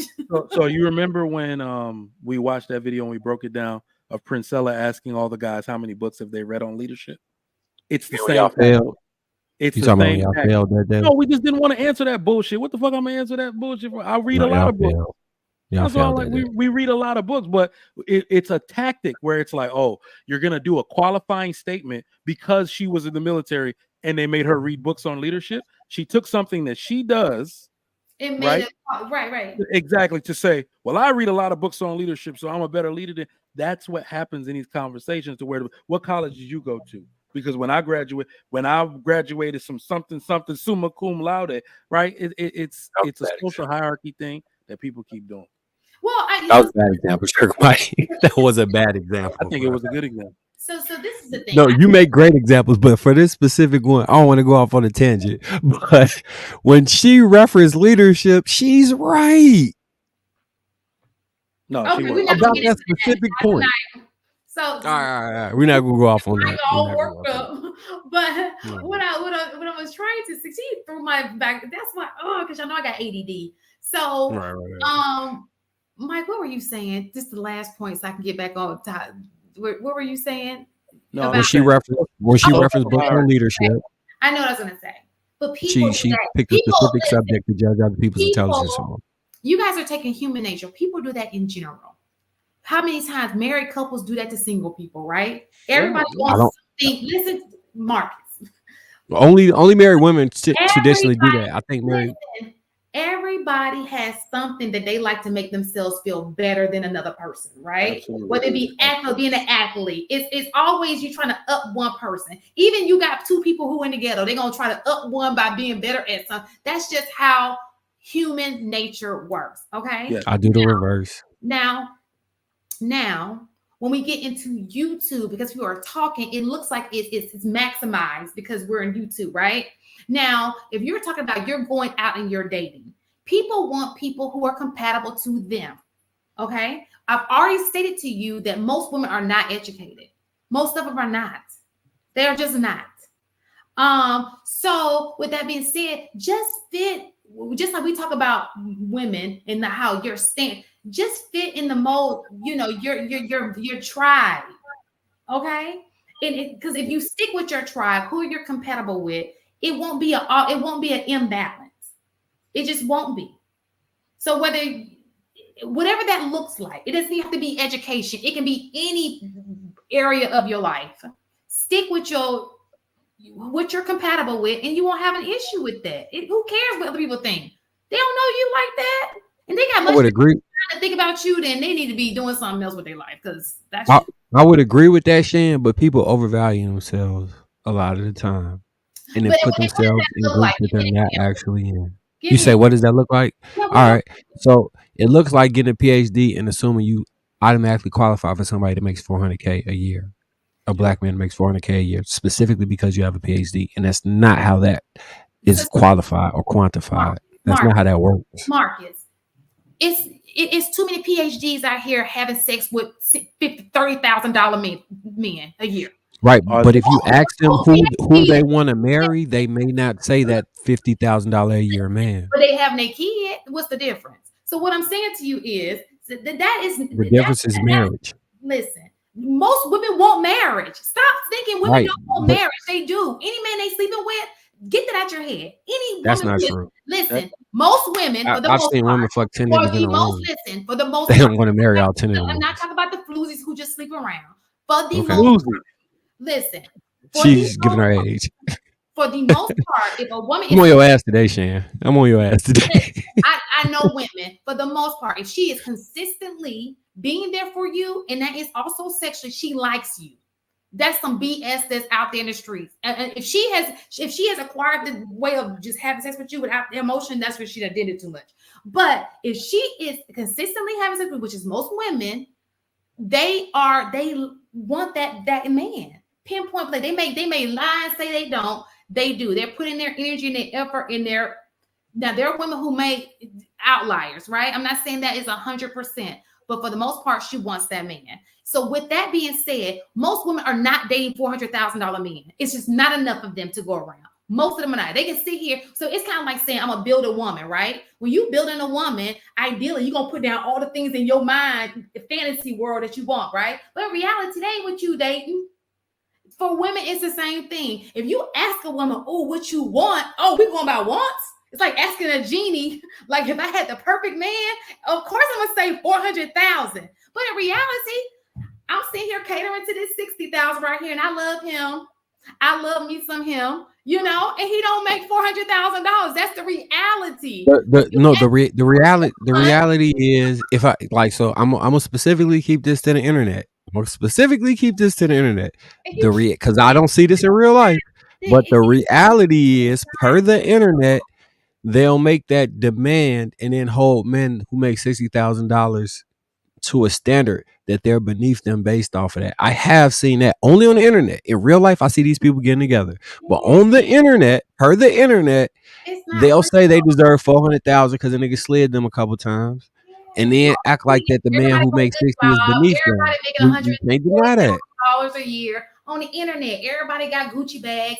Everybody on the internet flossing. They flying out every weekend. That's on the internet.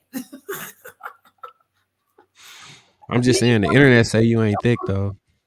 Like your filters on the internet, you look good, and that filter, you take that filter off. Boom. But she is, Marcus. Come on. But that's what the internet says. In real life. We're talking about it's a Chic.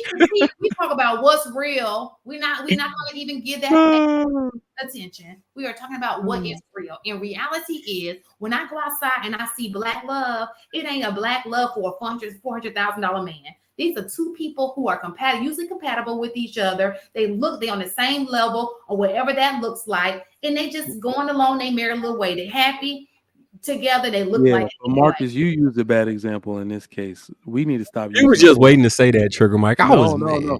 This is what I'm saying. We need to stop using the 400K example because ask these ladies to show you their baby's father, and that nigga don't. They ain't got 400,000. So I can see that. The baby daddy is the proving ground for that. But where you are right is that, or the distinction we need to make is these women with PhDs and their behavior in relationships. That is the part where it's like, all right, you are trying to create a social hierarchy where you think you can either treat your significant other a certain way, you think you can renegotiate gender roles a certain way, you think you can make demands of a man in a certain way because you have this made up status built by a piece of paper and a non-accredited university. You must got me fucked up. Like, you know what I'm saying? So now you're speaking fast. You said they got that from Everest. They went to Everest to get that. They got their PhD from Everest.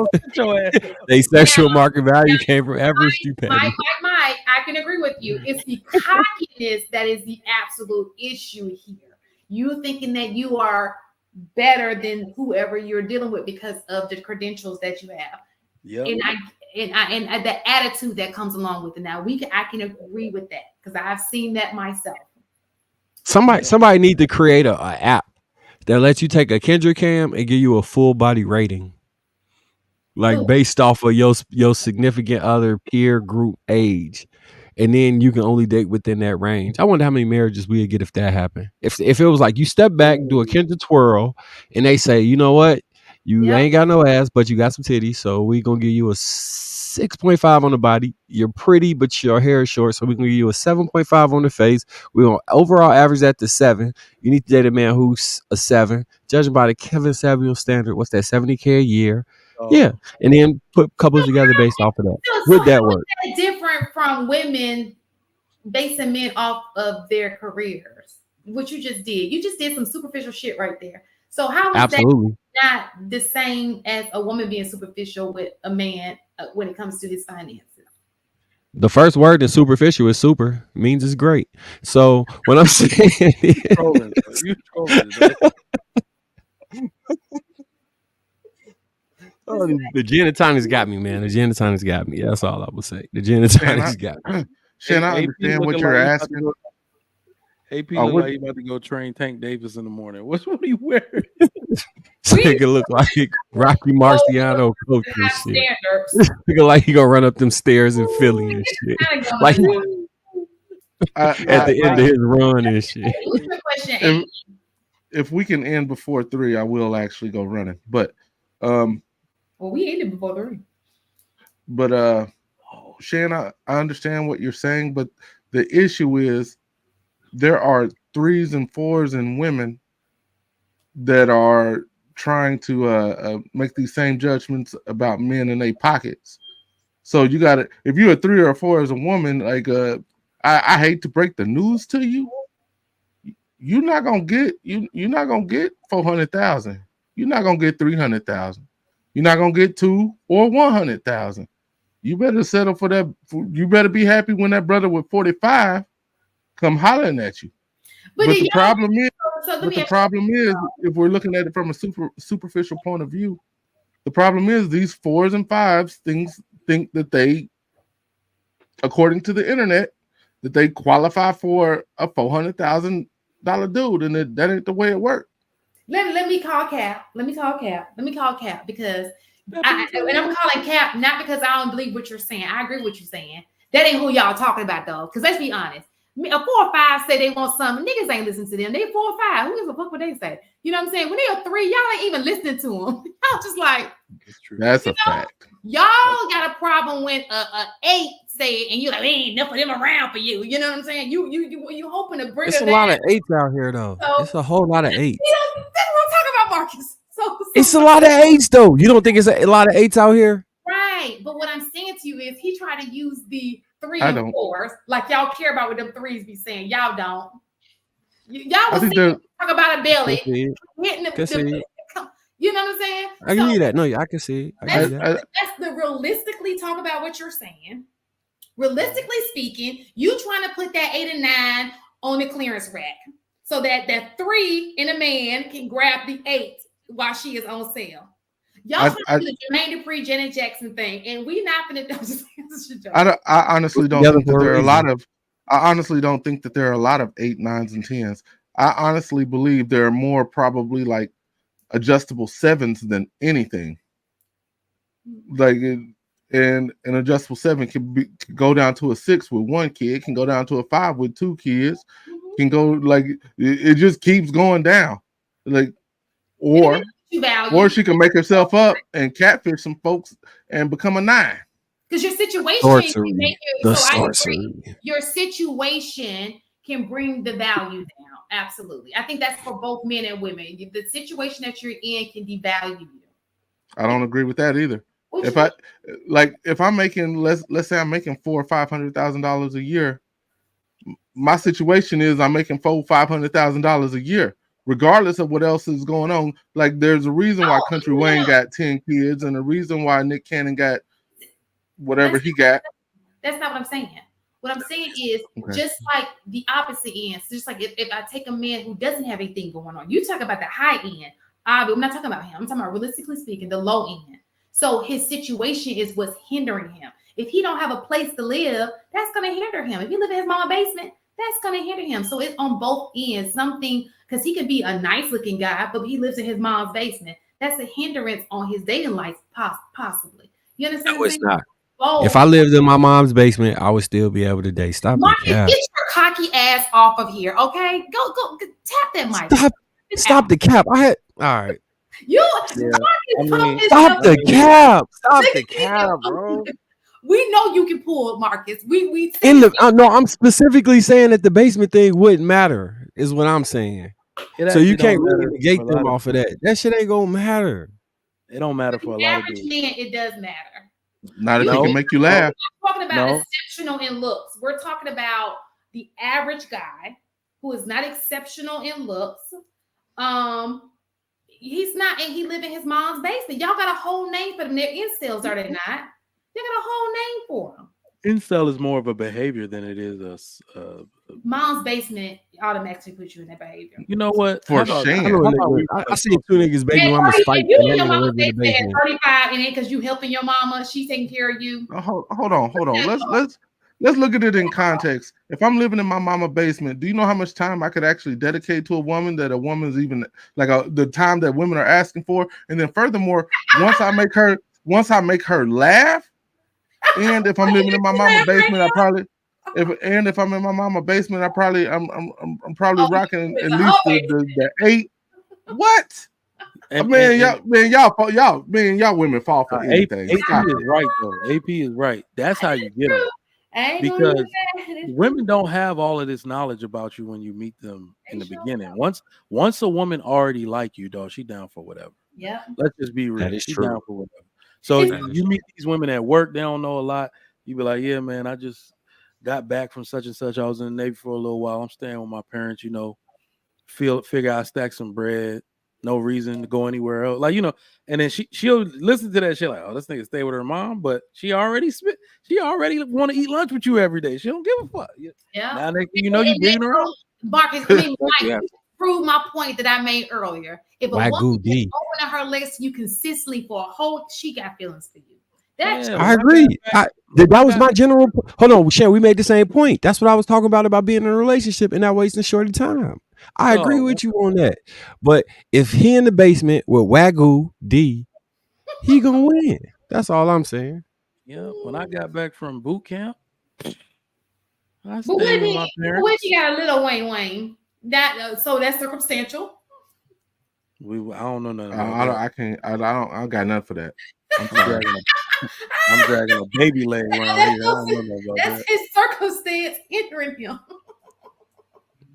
Right? Well, there's only one way that she actually finds out, really, unless he take a picture. Well, and once he got them yams, does it really matter for him? He probably don't even care. He dropped the pants and she's like, "Oh my god, I think my mom's calling me." Oh, I gotta let me catch this. Let me catch this call. Hey, Isaiah, I'm sorry. He says we're going to address the main topic: gold diggers versus high standards.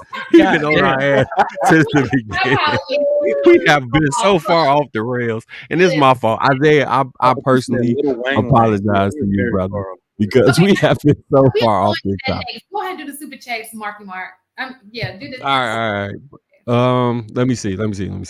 All right.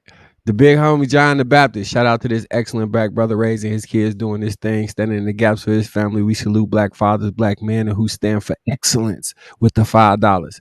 The bag grab is killing black women. Yeah. The money bag. The money bag grab is killing black women and the families. Let's not kill the black women and families. Let's support them, uplift them. People are too material motivated. Materialistic. We all agree. John the Baptist, again. Exemplary black man standing in the gaps for his family with $5. If a man does not marry a woman in 1 year to a year and a half, leave her alone. Thank you, John. I appreciate that because we got throwing back. If you're not gonna keep them throwing back in the sea, bro, at least let them know they back in the sea. Pull that back up real quick, Marcus. Okay. I don't necessarily agree with this. And the reason I don't agree with this, if you're doing everything that you're supposed to do especially in regards to vetting a woman, meeting the family, doing the things that you're supposed to do before you marry a woman. It could take about 2 years, maybe 2.5, if depending on how far everybody's spread out. So I understand the premise of what he's saying, but if you don't have intentions, which is the word I'd use, if you don't intend on marrying this woman and all you want is a bust down, be open, be honest, do what you got to do, leave her alone. And say you want to bust down before you have a bust down. Or at least after the first or second time. So John the Baptist with the John the Baptist with the $5 at Trigger Mike. Get your boy and teach him there aren't that many 8s. So hold on, before you even answer this, Trigger Mike, I'm gonna ask you a specific question. Knowing what you know about me, do you think I do not have a good understanding of what this dating scale would be? Nah, he knows what he's talking about. Okay, thank you. Okay, what was the question? It still ain't a lot of 8s.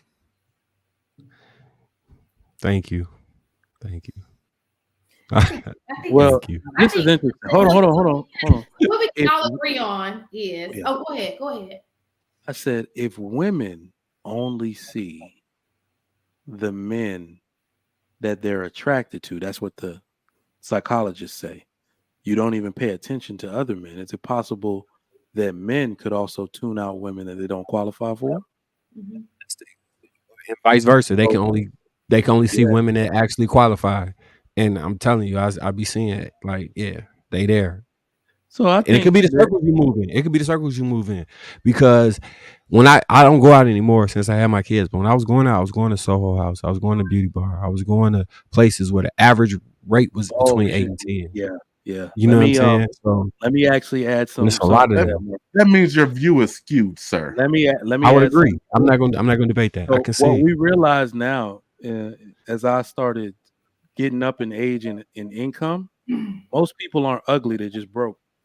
They not tell them. So as people start to advance, like I've seen girls do, what do we call it, a glow up? Yep. To where you see them out, you do that double take, like, Shonda, what the fuck? Like you see what I'm saying? And then you start hanging out in places like when I moved to Houston, I'm trying to go to some ratchet bar in Third Ward or something. They're like, no, bro, we having happy hour at the St. Regis. The women in there, like, you see what I'm saying?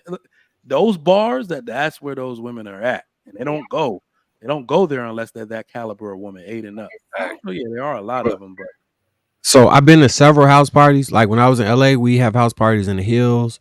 In Chicago, we have house parties on the directly on the skyline where you can see in all directions, and the average rate is like a 9, bro. They're there, and these women be single as a doorknob. They either be completely single. They be completely single. When I say single, they probably got somebody they mess with. But I'm saying as far as like a familial status, like kids, family, husband, or they got a NBA, NFL, or XD boy baby mama.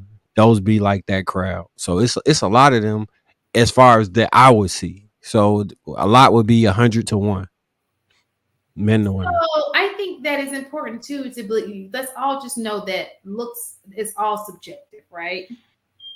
So I don't think that everybody has the same type. So let's also keep that in consideration. No, I don't know. I think Marcus, I have universal.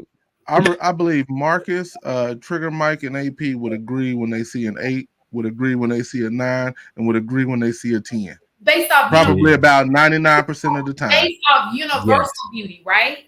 But there's universal beauty. But there are women who you may deem to be an 8 that maybe Marcus may not deem to be an 8, which may Trigger may not deem, because you may have an eye for something that because it's your type. It's kind of like me. I got this thing for a certain type, right? But my friends be like, "What type is that?"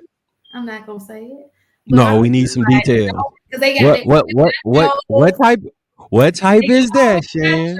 Nigerian. Like the eye of the She like niggas with P-shaped eyes, bro. She like Nigerians, bro. Is that what that is? It's not Nigerian. You know, a lot of Nigerian dudes are medium ugly at best. Like, first of all, the Nigerian I dated was finer than if it was a little older. That's why she got the grateful shirt. She was grateful. Places in our lives, but he was a sexy man. Why is the E full actually bigger than the? Never mind. The what? No, it's not the shirt. That's how her body is proportioning the shirt out. Oh, the shirt. Her E and L, it makes fuel look humongous. Listen, I am not doing this with you tonight, Mike. You always come on here with these shenanigans. That's Look, great. you know how it be like empty and fuel? It just say E fuel like the Soldier Boy. Fuel. Crank that fuel.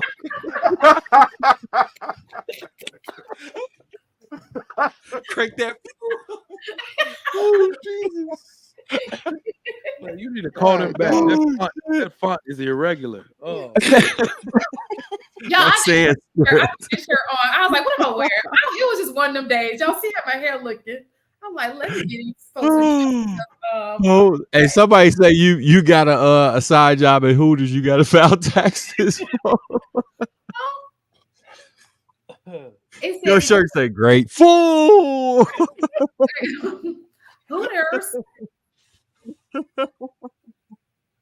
My booty too big. They be having them little booties. Talk to make my stomach hurt. I'm a little too curvy for Hooters. Oh man, my head hurt now. Oh my god. I'm a little too curvy for Hooters. So I know you got a video about gold diggers, but you ain't show it. I know you got one. So my question for that, so my thing is, there's always a conversation. I think I may have gotten it from the group chat about women. At what point do we? So people always be like gold diggers. Oh, she a gold digger. Anytime you mention money as a standard, okay, and it can look like anything. If money comes out of your mouth, she's automatically labeled as a gold digger, right? So at what point is it not being a gold digger? Why do we always think because there's because she has maybe she's a part of a certain class, she just wants her husband to be in the same class, whatever that looks like. It doesn't even have to be all the way up here, just whatever it looks. Whenever you mention something of that nature, it becomes, oh, she a gold digger.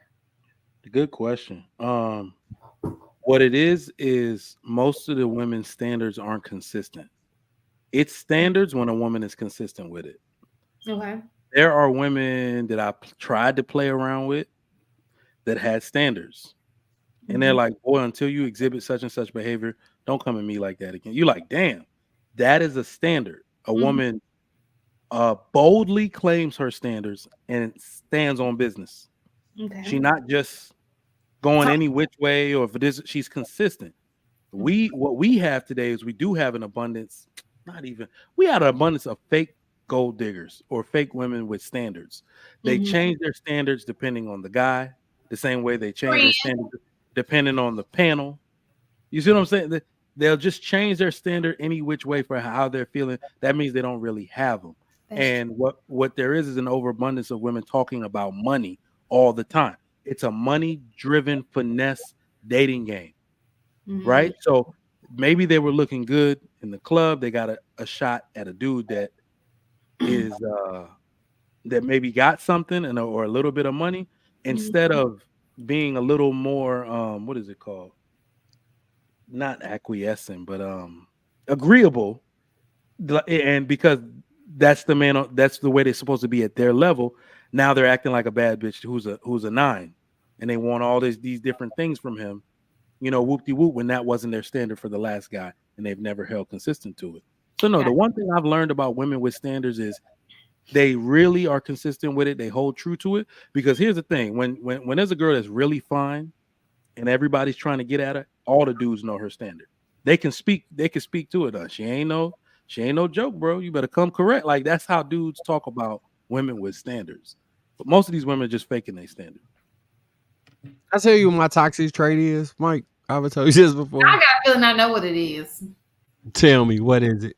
Well, I want to hear you say it. Go ahead. Nah, I'm gonna leave it alone. Big Ant 11 with the stop doing super chat unless it has the topic.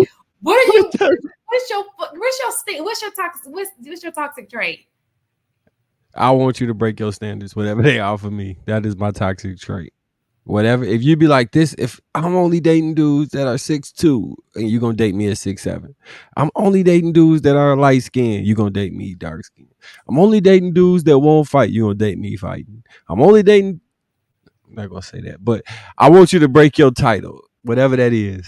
Like that's how I know you. That's how I know it's real. You know, how niggas be like, tap my name on you, so I know it's real. I need you to break your standards, so I know it's real. I seen a couple of 9s and 10s, and then start talking, and it drops down to a 4 or a 5 real quick. What up, Trigger Mike? See, that don't have nothing to do with the topic. But thank you for the super chat. But if we read them in real time, people can send them in real time. Right, but it's you offer the clip, the topic. Yeah, but all right. So look, this the logic, right? Okay. If people are feeling the urge to say, you know what, I'm gonna make sure that this is quantified at this specific moment, right? Because they sending them in the middle of a topic at this specific moment. We read in a specific moment. It incentivizes people to be like, you know what, this is what I want to hear about right now. That was my logic. That's true. And he can edit. That one wasn't it. That wasn't a good. He can edit around the super. Shout out to Big Ann 11. Thank you, though. Thank you for the super chat. Okay, so go back because I wanted to hear everybody's points. So with the original question, because now I gotta repeat the original question because we just got thrown off, right? Phew.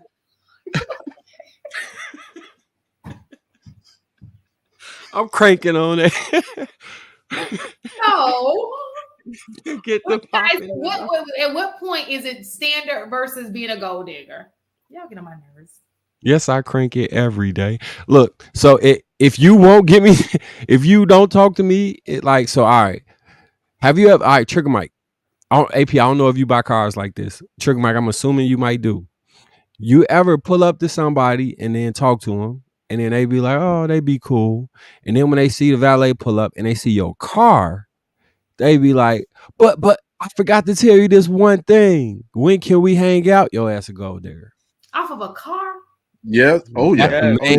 That's the main thing. That will they have whole Facebook channels dedicated to that. That exact. That's the main thing that is said. Look, I was at the gas station one day. Man, look, I'm never gonna go into it. But this is a real fact. I know them gold digger shows be cheap and don't be real. But if somebody see you in your whip and it's like that, and it's a cut above the rest, and people see you, they will come to holler at you at the pump. They will come holler at you when you paying for your gas. They'll come holler at you while you pumping your gas and try and put their bid in. That shit is real. Cars, I don't know what they do. They speak to the masses. Be it old school, new school, Rolls Royce, Jeep, whatever. People be thirsty off of these cars. They want to be seen in it. They want to be seen next to it. If you look at most of the sexy pictures women take online, there was a time when all that shit was attached to a fancy car. Like almost every picture they had was their ass poked out, standing on a car, hunched over a car, leaned over a car. Cars is like the closest sign. Niggas don't even be needing houses. They could get a nice whip and fuck you in the back seat. Them S500s got large back seats, like large. You can let that seat all the way up to the front. They got curtains in the back, all type of shit. You don't even need a crib. So those are the gold diggers. This is real shit. So those are the gold diggers. That's how you know the difference. So go ahead. So I kind of want to rephrase the question just a little bit. Like you said, Phil. And this is for both Marcus and Mike primarily. How do you, not including a car or the chains around your neck or whatever aesthetic that you see that you think is attracting them, how do you identify the difference between the standard versus the gold digger when you don't really know the person? I'll either fake financial difficulty or explain the real financial difficulty and then see how you respond. So I'm very aware that in life you're gonna have ups and downs. I'm not an overwhelmingly rich person, right? So if you have any apprehension at all in regards to that, specifically based off money, I'm gonna pass on that. That's just how I feel about this situation. I'm not broke, but I'm not like a 10 billion up type shit. You know what I'm saying? Where I can never go broke in life. So that's actually very easy. If we're talking about gold digger situations, we're talking about money. What does the situation look like without money? a lot of men make that mistake where they lead with their wallet the whole time in an effort to get what they want out of the woman. But if you're starting to have real feelings for a woman and you're trying to see what she would be like in a real relationship, that's the easiest thing to do is to remove money out of the situation. When you stop taking a girl to Trellix and Nobu, and you like, hey, you just come through. Where we going? Where we going? You know, I just thought we walk downtown, walk around the fountain, you know, catch a just start doing shit like you. They cannot handle that. Nah, I'm not going. I got other plans. A gold digger only wants to be seen with you spending money. And remember, this is a problem. This is almost like a mental illness in our culture where everything you do got to be grandiose. So if you're trying to really chill and you're doing that for a prolonged period of time, you can test out a woman's, her ability to be a gold digger very easy by removing money out of the equation. AP, I'll take you one step further. I didn't go on dates until I was actually in a relationship with you. Like, I did not go on no dates until we was in the actual relationship. I'm not spending money on just random slides. Listen to what I'm saying. Now, this is where there's a hole in that, okay? Because a woman can think that you have money and invest in you to eventually be with you. Does it make sense? Have y'all ever watched They do it all the time. They do it all the time. When they thought that man was a millionaire and they kept on giving him money and he became a millionaire because they kept giving him money. You know what I'm saying? We're talking about desperate ass fat white women. They weren't. Those weren't fat women. Those were. Yeah, which show you talking? It was called The Tinder Swindler. Oh, I didn't see that. The finesse is heavy within that one. Finessing them. So what was happening was they thought they were investing in a millionaire. Basically, he'd be like, "Oh, I left my wallet," and they'd be like, "Oh, he'll just pay me back," and they'll, So that method. So listen, what I'm saying. Women, this NBA player got money, right? Who will buy him just show that, okay, I'm not a gold. I don't mind investing in you, but what she's really doing is just throwing it out there so it can look like she's not, but she's still a gold digger. And that's so Shane, all of them. I'm just saying that there are ways that gold diggers can still be gold diggers, but give you a little something to make it seem like they're I not. don't know. That's so hold on, Trigger Mike. Let me just make this statement. You drafted me into the gender war for a 10-day contract for this statement right here. I've been drafted into the gender war for a 10-day contract. If you think that spending money on a man to prove to him that you're not a gold digger and you withdraw your entire bank account, take a loan out so you can show him that he can count on you for $200,000 that you did not have with hopes of gaining more money, you deserve to fucking be finessed. End of story. That's all right. Cut me from the team. Cut me, Trigger Mike. Cut me. No, I agree with you. That wasn't the state. That wasn't the question. So you're right. If she does that, that's on her. What I'm saying to you is don't think that these little tactics you're using to see if she's a gold digger is like foolproof that she's not a gold digger. Because gold diggers are very manipulative people, right? They don't mind spending a little bit of money in hopes to gain a lot of money.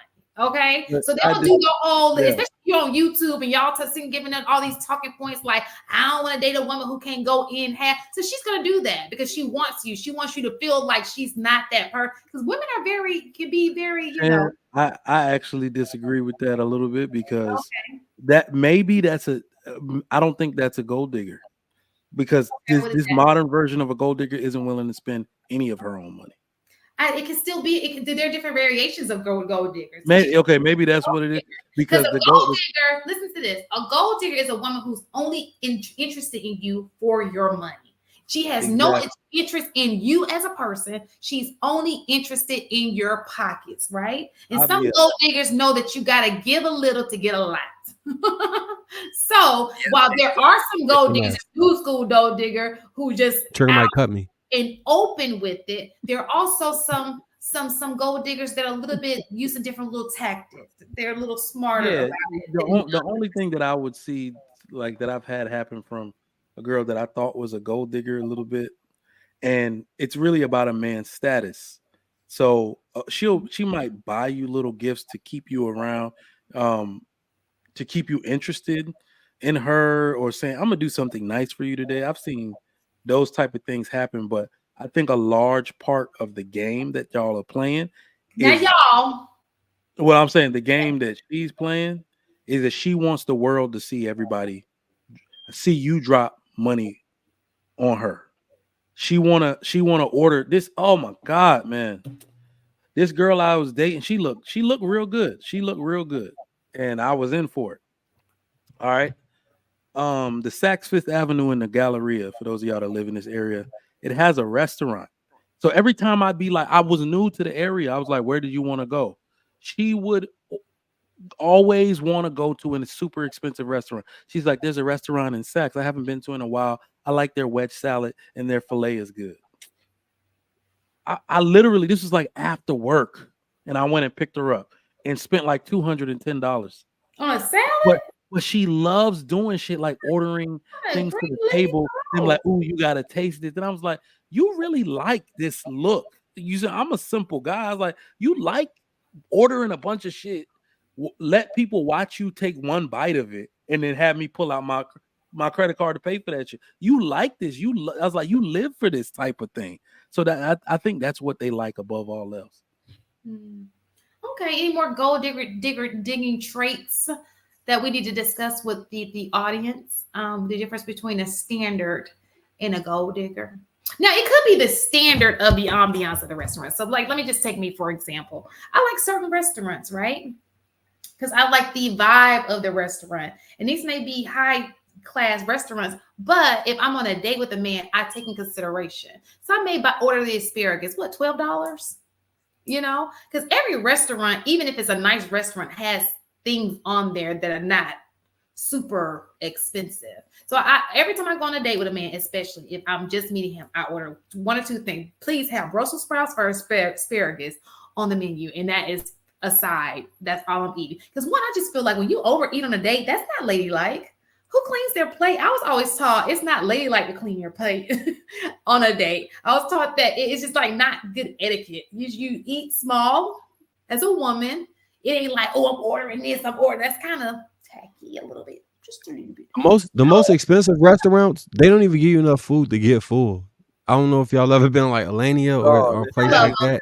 You're right. That is true. I get offended though. I'm not gonna lie. I get offended. Like, like, they be having 13-course meals, and it be just enough to taste your palate, and it should be like $2,700. I can't pronounce none of that shit. Be a lot. The foie gras. What is this? Did I order this? Yeah, I don't like foie gras. I don't like that. Look, but there was so those helium taffy app. The like, check this. I'm gonna send you in a link in the back chat. It's the #1 restaurant in the world, Trigger Mike. I think you would appreciate this. The one in New York? No, it's one in Chicago. Chicago. It's called Alania. They must got stupid prices. Yeah, you gotta book a reservation like almost a year in advance. Yeah, I was like probably a year. Alania. But you're right, they're not. But so for me, now if I'm with my man, that's different. At this point, he knows who I am, right? But if I'm on a date, I like the taste of being somewhere nice, right? But at the same time, I don't think that I think the goal is to get to know a person and nothing else more than that.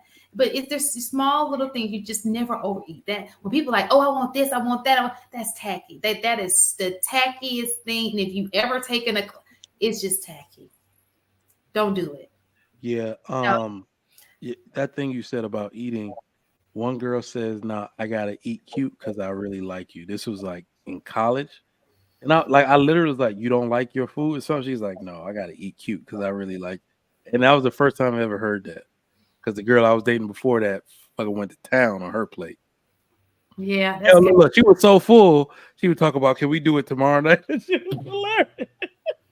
We had dessert and some more shit. You know, when somebody leaning back in your car, she's like, "Good God, woo, can we do it tomorrow night?" I'm full. I was like, "Oh, it's a real thing, though. You're not supposed to hate yourself and not being able to take no. Oh, damn." He said, "What now?" I said she ain't want to have sex because she ate too much. Like, that's tacky too, if you want to be honest. You see it in the back. What? Pause. I sent it to like when they do those taffy balloons where they like, so they got candy that it floats in a balloon on the side of the table that you eat. That should look crazy. Like, look at that shit. Oh yeah, this is fine dining for real. I can pull it up and it won't do nothing. Oh, it does. Okay. Yeah, I'm about to really start getting into the restaurant scene out here, because Instagram, boy, they know how to market some stuff to you. Damn, they just be showing. What do these people call these influencers now? They doing all the restaurants. They bring everything to the table. I was like, damn, y'all know how to sell this stuff. Damn, this look dope though. I never told you this, but I was supposed to move to Chicago in 2015. I was supposed to move there in 2000. Let's go ahead. Yeah, God, you old. I am. I am older than. I think I'm the oldest person in this panel. Yeah. Oh no, AP older than you. No, he's not. I hate no AP. That's my homie, man. Don't leave AP alone. You the youngest old looking nigga alive. AP ain't older than nobody. That's what I keep hearing. Kiss my ass, Mike. Shan, I will say, whatever age you are, you have proven that black don't crack. Thank regardless of what Trigger Mike thinks. Where is this damn? But I ate some restaurants the days that I stayed in Chicago. Y'all pizza, I can't with that. Yeah, no, that's not our pizza. So you know that there's two things, right? It's the shit that people publicize. That's not us, the majority group in America. Then what we would publicize. That's not one of the things we publicize. I don't eat deep dish pizza. That's not something we fuck with. But if you ever come to Chicago, you need to go to Home Run Inn if you want pizza. That should be so fire. Home Run Inn. Anybody from Chicago know that shit is super fire. I can tell you, maybe Beggars or something like that. That girl that I was talking about that loved to go up, she was from Chicago, and she's like, "I'm gonna take you to Taste of Chicago or some shit like that." And I was like, we used to have that. Yeah. Oh, okay. So Garfield Park Behavioral Hospital. That's where I was supposed to take the job. I don't know where. That's where I'm from. Garfield Park. Oh, okay. My job was in Amherst. How far is that from you? That shit is like an hour. Amherst, the suburbs. Bruh, do you know why I didn't take that job? So I basically tentatively accepted. Then they started breaking down to me all of the safety concerns they had been having. And then they said, if you leave the job after dark, you have to be escorted. And I was like, damn, to my car, that's crazy. They said, no, out of the neighborhood. All right, so let me just pitch in for my city real quick and explain something. I'm gonna explain this, Trigger Mike, in terms you will absolutely agree. You ever been to high school, right? And then it's a nigga that think he a bully and somebody who ain't going who fighting that bully, right? Yeah. The other 20,000 high school kids are not fighting him. It's the same thing. It's people who are into it with other people who fight each other. The majority of the people who not involved in this shit don't get involved. Like, especially, not to be on no snitching shit, but Chicago has a very vast open air network of people. AP, when we came to the city, right? Yeah, man. We walked down the street. We was on, what was that, 47th? Man, you know better than me. I was hanging out with these guys. How many niggas do we see outside? Bruh, the street was packed, bro. It was so many people outside.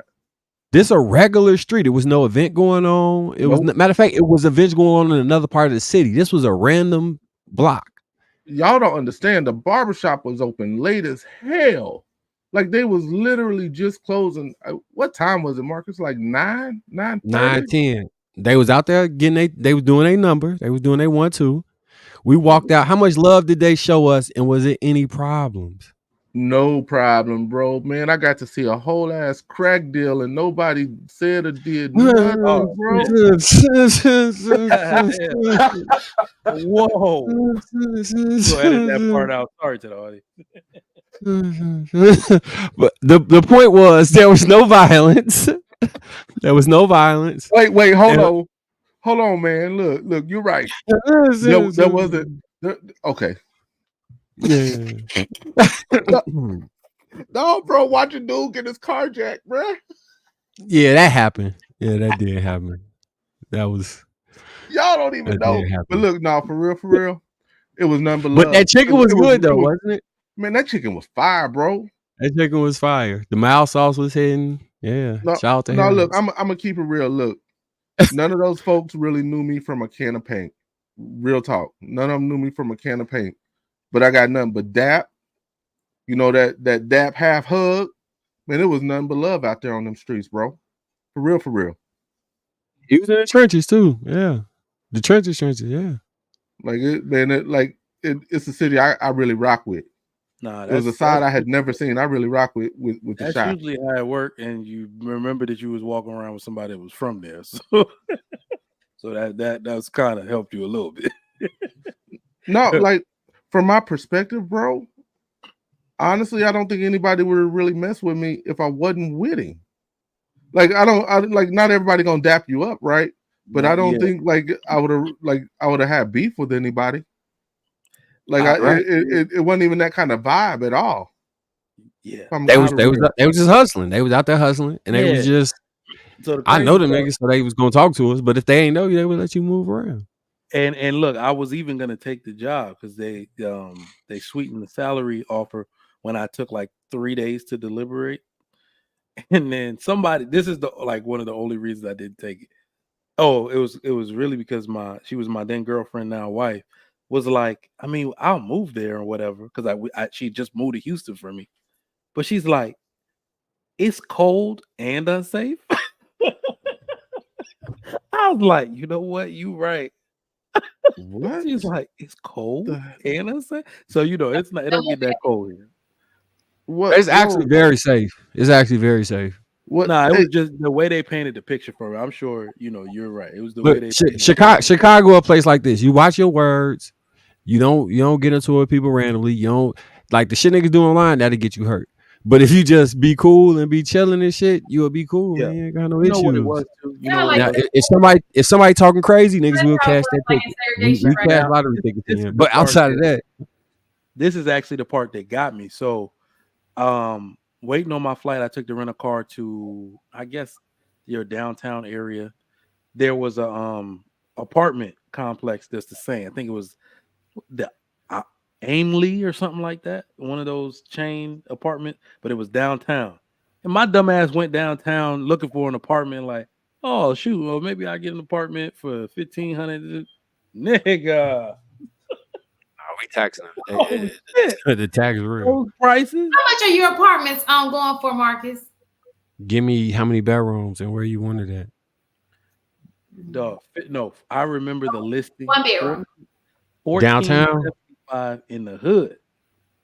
Yeah. It's like between 14 and 1800 in the hood, and then you go downtown. The price, so like a studio, like in like it'd be like 3,200 if you get in the heart of downtown. Like if you in a skyrise or something, but between 22 and 3,600. If you want a couple of bedrooms, like for what I got, I easily be paying like, yeah, it'd be super taxed, like super duper taxed. Like APC in my crib. I'm not in the downtown area, but it's a big house with a lot of land. Yeah, it was it wouldn't be cheap at that time. I was like, at the time in Houston, I was paying like $900 for a big ass 892 square foot apartment. It was 1.5 bedrooms, and I don't know what that even means. It had like a little office pocket thing or something. $900. That's why I was like, nah, I ain't gonna leave. So I just stayed. I kind of feel bad for us because we don't, like, as collectively as the people own things. The rent increases, they really gonna fuck us. Like I heard up to 40 to 50% of people's income is going to rent. That is crazy. But you know what I think, and this is what I hope. The world always corrects itself. So all these people that trying to live an independent life going to be forced back into the family model. You're gonna have to make amends with your parents. They still ain't gonna get married. They just gonna be sitting there living. No, what I'm saying is that family is better for people. So even like we're spending money on stupid stuff trying to be independent. So as rent goes high enough, you're gonna have to rely on your family. We're gonna need to depend on each other. Right. So, it's how society always corrects itself. It's like, oh, it's great that you wanted to be out because it's also not safe. It's not safe for people to be out here, for women to be out here alone. It's weird to me. I think my father said it years ago. Why is a woman leaving her house why is an unmarried woman leaving her father's house? And I didn't get it. I thought it was very old school for him to say that. But what he's saying is, who the hell is protecting you? Of course, you got robbed in the parking lot of your apartment complex. You an easy mark. You an easy mark. You see what I'm saying? So you're not supposed to be outside of your daddy's house if you ain't got no man to protect you, right? So it's gonna force people back in that mouth. So Trigger Mike, I 100% feel this way. As much as our women may feel that they independent and strong, you can never underestimate what somebody who wants to do something to you can do. And not having a man come into your home on a regular, being in areas where you're not protected, you really are not protected. And you put the man in your family in a situation where they may have to overreact to something because they're coming to defend you. Please don't put yourself in these bad situations. And men, like, if I could, I don't want to go into too many details, but men are 100% necessary, even if it's just your brother coming by or your uncle coming by sporadically. Just people need to see a man coming in and out of your house for your protection. Just if I can never impress anything on you, they need to see a man coming regularly for your protection. If you don't understand the value of man, I would pray and hope you never have to understand why you actually need one. That's what really hope you never have to understand it. We cannot rid the world. This is the other part, because now I know all the arguments, right? Well, y'all need to tell these men. We cannot tell these men anything. The predators, it's their birthday every day. An unprotected woman, an unsupported woman, a woman that does not have male guidance, they're looking at you first and foremost, primarily. All of these statements of independence, it's what they want to hear. It helps them single you out. I don't need a man for nothing. You're singling yourself out for a predator. Ain't no man gonna be around me. I'm here alone. I take care of myself. A predator is singling you out. So it is a safety concern, and I even got to do a better job of saying this is where most of my talking points come from. I do not want independence is synonymous with being alone. Alone also means unsupported. Independent, unsupported women cannot be the safest women in our society, right? So, you're right, Marcus, 100%. You're not necessarily not supported, but I do understand that you're not protected.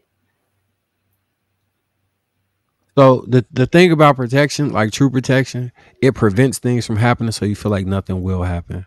I think that's one of the hugest misconceptions where people be like, oh, I don't need a man. Oh, I don't need this. I don't need protection. If you can't fully go with your move and protect yourself, the ability for somebody to prevent things from happening to you is an understatement until it happens. It's like the saying, what is it? I'd rather be a warrior in a garden than a gardener in a war. Yep. Like, and if you want peace, you need to prepare for war. Oh, yeah. No, that's my mantra. Just why you always shooting shit? I'm preparing for war. Like, what you expect the warriors to be doing? You expect me to start preparing because you want peace, though. Exactly. I don't want to go to war. I hope I never use any. Right now, I have a nice Walther PDP steel frame in my hand, just getting the trigger worn down for a good shooting session tomorrow because I have to prepare for war. But I hope I never have to use this in an actual wartime situation. And all I want is peace. You can take that as you may, but all I want is peace. So I'm gonna bring it right back to the topic real quick, and y'all can continue. Message to the men: if you want to figure out the real difference between a gold digger or a female with high standards, date intentionally. Date with a purpose. Don't go out and spend money you don't have. As a matter of fact, if you're dating intentionally, you shouldn't have to spend much at all. And if all you're trying to get is a piece of ass, and Marcus already said it, you shouldn't have to spend any money to do that. Unless you're spending money to do that. And y'all know that ain't the segment of the show. Outside of the weed and the drink. Yeah. Hey, man. But let me ask you a question, though. Why would you want a woman? Never mind. You don't understand. See, this is why I be trying to tell mistaken. You don't. Why would you want a woman you just want to have sex with? See this No, what that's you not just what blow. I'm saying. Oh, okay. You said you shouldn't have to pay for it, but then you're probably dealing with a skank. I didn't say pay for it. I said you shouldn't have to spend any money. We can go on a walk in the park and not spend any money. Or you're right, it could be a skank, and I just want to bag the skank. Like I'm just trying to get my willy wet. Like shit. What is take it out to the back of the car and get it done. There was one other thing I wanted to say. It don't even fucking matter. Trigger Mike don't like that. Don't like what? Oh, Man, he just Big man 11 with the 10. Trigger Mike can't shoot. That's what they all say to professional shooter. Yeah, he just talking. He can't beat me. So I think this person is probably in the back of the so they have some people watch it from the beginning and they come in and they make a comment from. You know what? I actually want to respond to this. FemK, what's going on? Haven't seen you in a while, actually. Trigger Mike is being hypocritical. He has his kids immersed in all types of programs, hoping that they'll become doctors someday. One of my children would actually definitely become a doctor now. This is what's important. It's important to respond to stuff like this. My children will become doctors. Both of their parents have master's degrees, right? So education is a staple in our family, in our household. It's important. You see what I'm saying? So my children are going to Prairie View's medical camp, already booked, right? Because their parents have done this for them at a young age. What parents are doing that? In fact, let me put it to you this way. I'm sorry. How many? When we look at the grand scale of things, I want you to look at it this way, FemK, because I had an argument with a mom. She's a struggling single mom. And she basically said, but I don't have enough money. Well, I wouldn't even say struggling. She said, I don't have enough money to do for you what you're doing for your kids. And I said, bullshit. The educational enrichment of your son, she got one son, is on his feet. And we both looked down. That boy had on brand new fucking Jordans. Mm-hmm. He gets a new pair of shoes every time she gets paid. I don't do that with my children. Yeah. I pay for Best Brains, math enrichment. I pay for Kumon, reading enrichment. I pay for Taekwondo to teach him respect. I pay for cheerleader to teach our team build. Like your kids' educational enrichment is usually on their body. We spend money on a lot of stuff, but it's prioritized differently between different households. Or AAU basketball. Thank you. So we got to make sure. Yeah, my kids will be doctors because education is our priority in this. Nor do I think it's hypocritical. I think that both things can be true. He's not being hypocritical. He's setting his kids up to be doctors, lawyers, or whatever he's setting them up for. But that doesn't mean that the kid that goes to the same school, maybe even in the same Taekwondo class, might just be a carpenter and all he needs is the trade.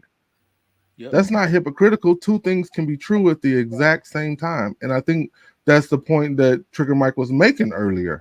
And I think that it's important to know, and this is as a teacher, each person is different. People have to do what is best for them. A person who does not want to go to college does not have to go to college, right? Yeah. So obviously Trigger Mike knows his kids. He knows how they are, even when you have two kids together, and this is not his situation, but any parent, those two kids could be very different kind of kids, right? So you have to cater. It's never a one size fits all. You have to cater to whatever you have in front of you, right? Mm-hmm. So it just so happens that Trigger Mike knows his kids are those type of kids. He exposes them to different things that a lot of parents don't do. So that what a lot of parents are doing is trying to do it on the back end. Now these kids are grown. They haven't invested in education. They've gotten C's all the way through life. But unfortunately, you can't get a scholarship on a C.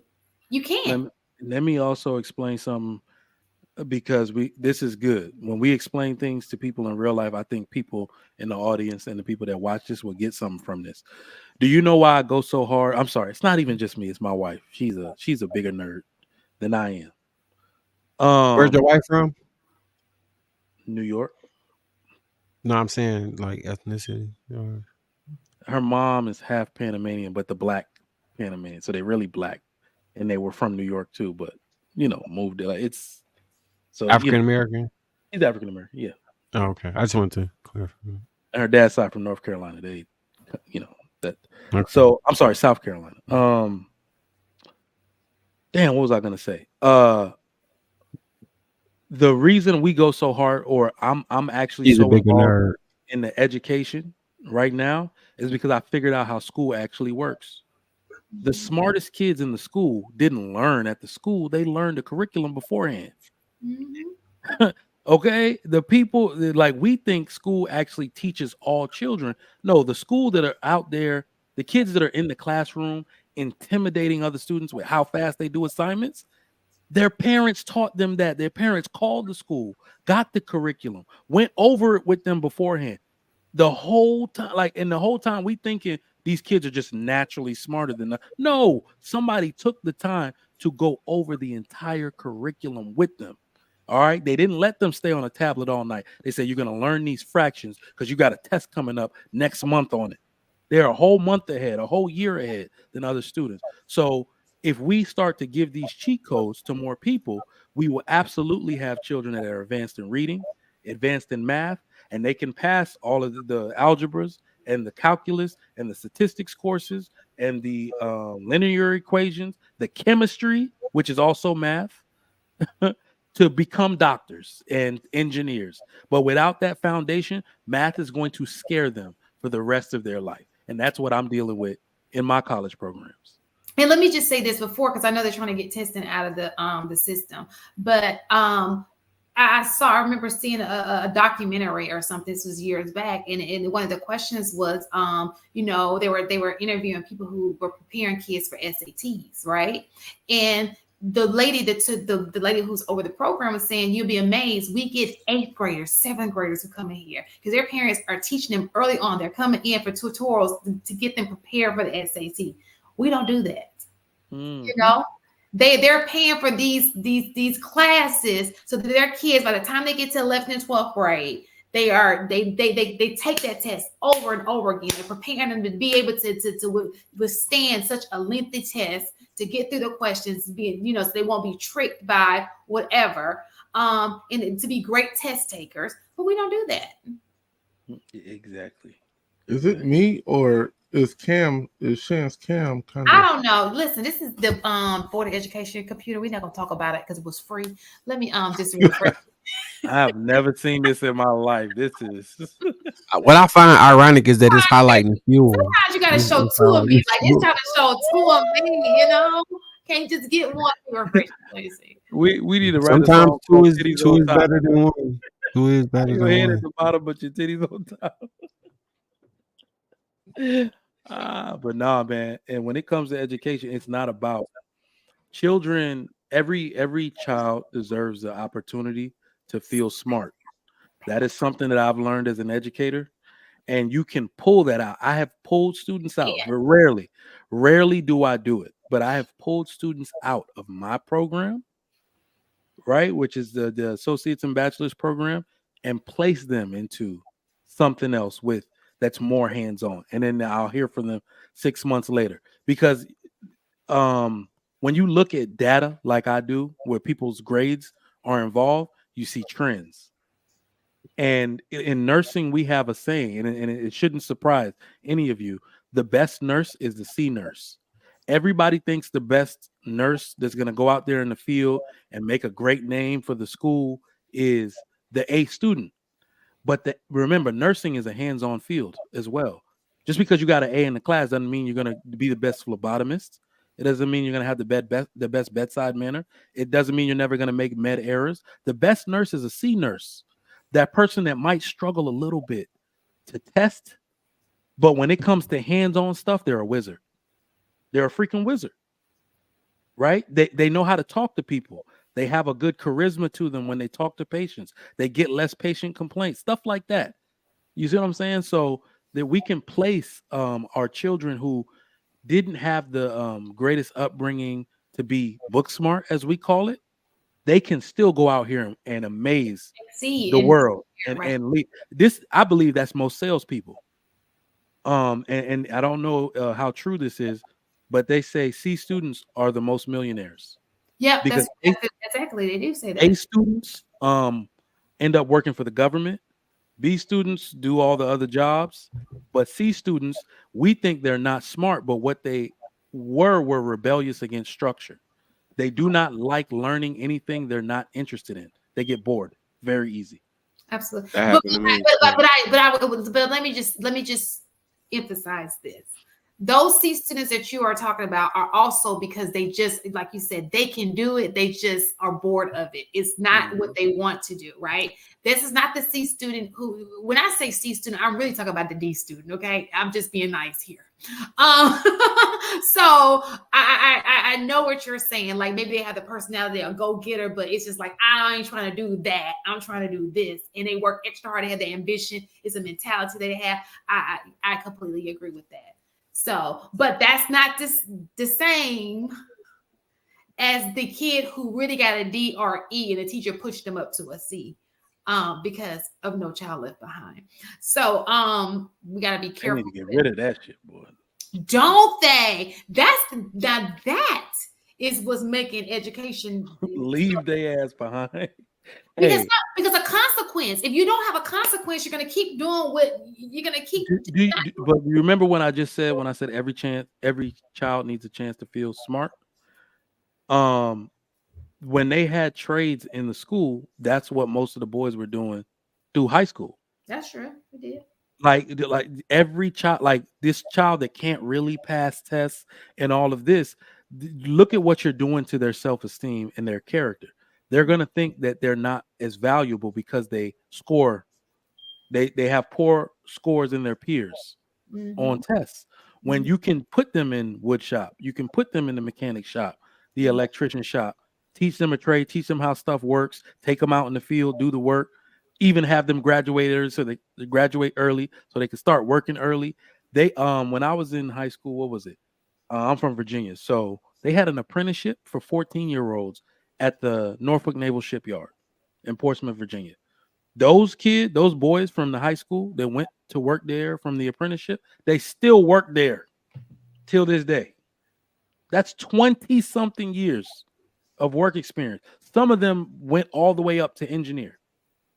They learned on hands-on and then learned the math of it and went all the way up to the engineering part of it, make it 6 figures. So it could be done. A question for you.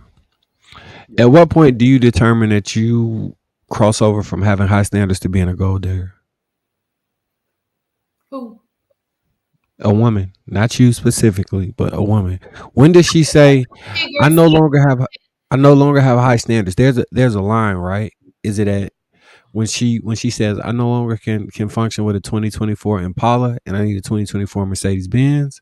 I no longer can have a Coach purse. I need a 2024 Gucci purse." Like where's the line drawn at? Well, that is it, because that's all material goods. That's not even saying, it comes with no substance. Like it's kind of like you want the goods and not anything else, right? And I think that's what gold diggers think. They're thinking about what I can get out of it. How is this going to be beneficial to me, opposed to, other things. So a person who says, okay, my standard is, let's just say she makes $80,000, right? And she's like, oh, I would like somebody to be in a range of 60 to 90 because I want us to be in the same social class, right? I don't think that person's necessarily a gold digger. Now, that same person goes, oh, I want my man to be able to buy me a Fendi bag, or I want my man to be able to buy me a blah, blah, blah, blah, blah, blah, blah. That's when it starts getting a little bit. So that has nothing to do with maybe you guys have the same values or anything of that nature. It's more so, what can I get out of this guy who is making this money? It has nothing to do with anything else. Does that would you say that gold digging occurs when you no longer care about the person, when you're only concerned with what you can receive from them?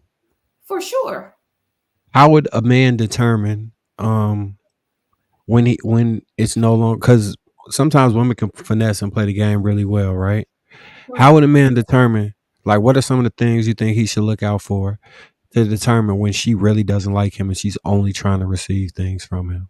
When she's not even pulling that weight herself, like when she's trying to get from somewhere to somewhere else, if she hasn't done the work herself, that's a come up. within itself. So you can look at her. What I'm saying to you is, she wants him to come this already made person, right? And she hasn't even worked on herself. She's not even on his level. And let's just say she is. Let's just say she escort, whatever it is you want her to be, right? Escort. Did you say escort? And the reason I say that are a person who's exposed to a group of people who they're not necessarily in the same class. Okay, they got there somewhere. They were invited into these some type of way, right? So if she's going for this guy and she's not necessarily a part of that social circle, meaning her parents didn't have it, she's just it's all about a come up. I would say, one, I would look at her background, what she's used to. Second, I would look at the way she moves as a person. Like, again, if it's all about what you have, and maybe even look at the people she's dated in the past, right? If y'all all have like the same thing in common, all y'all old men with money, you know, you should probably just do your homework a little bit. I would disagree with you on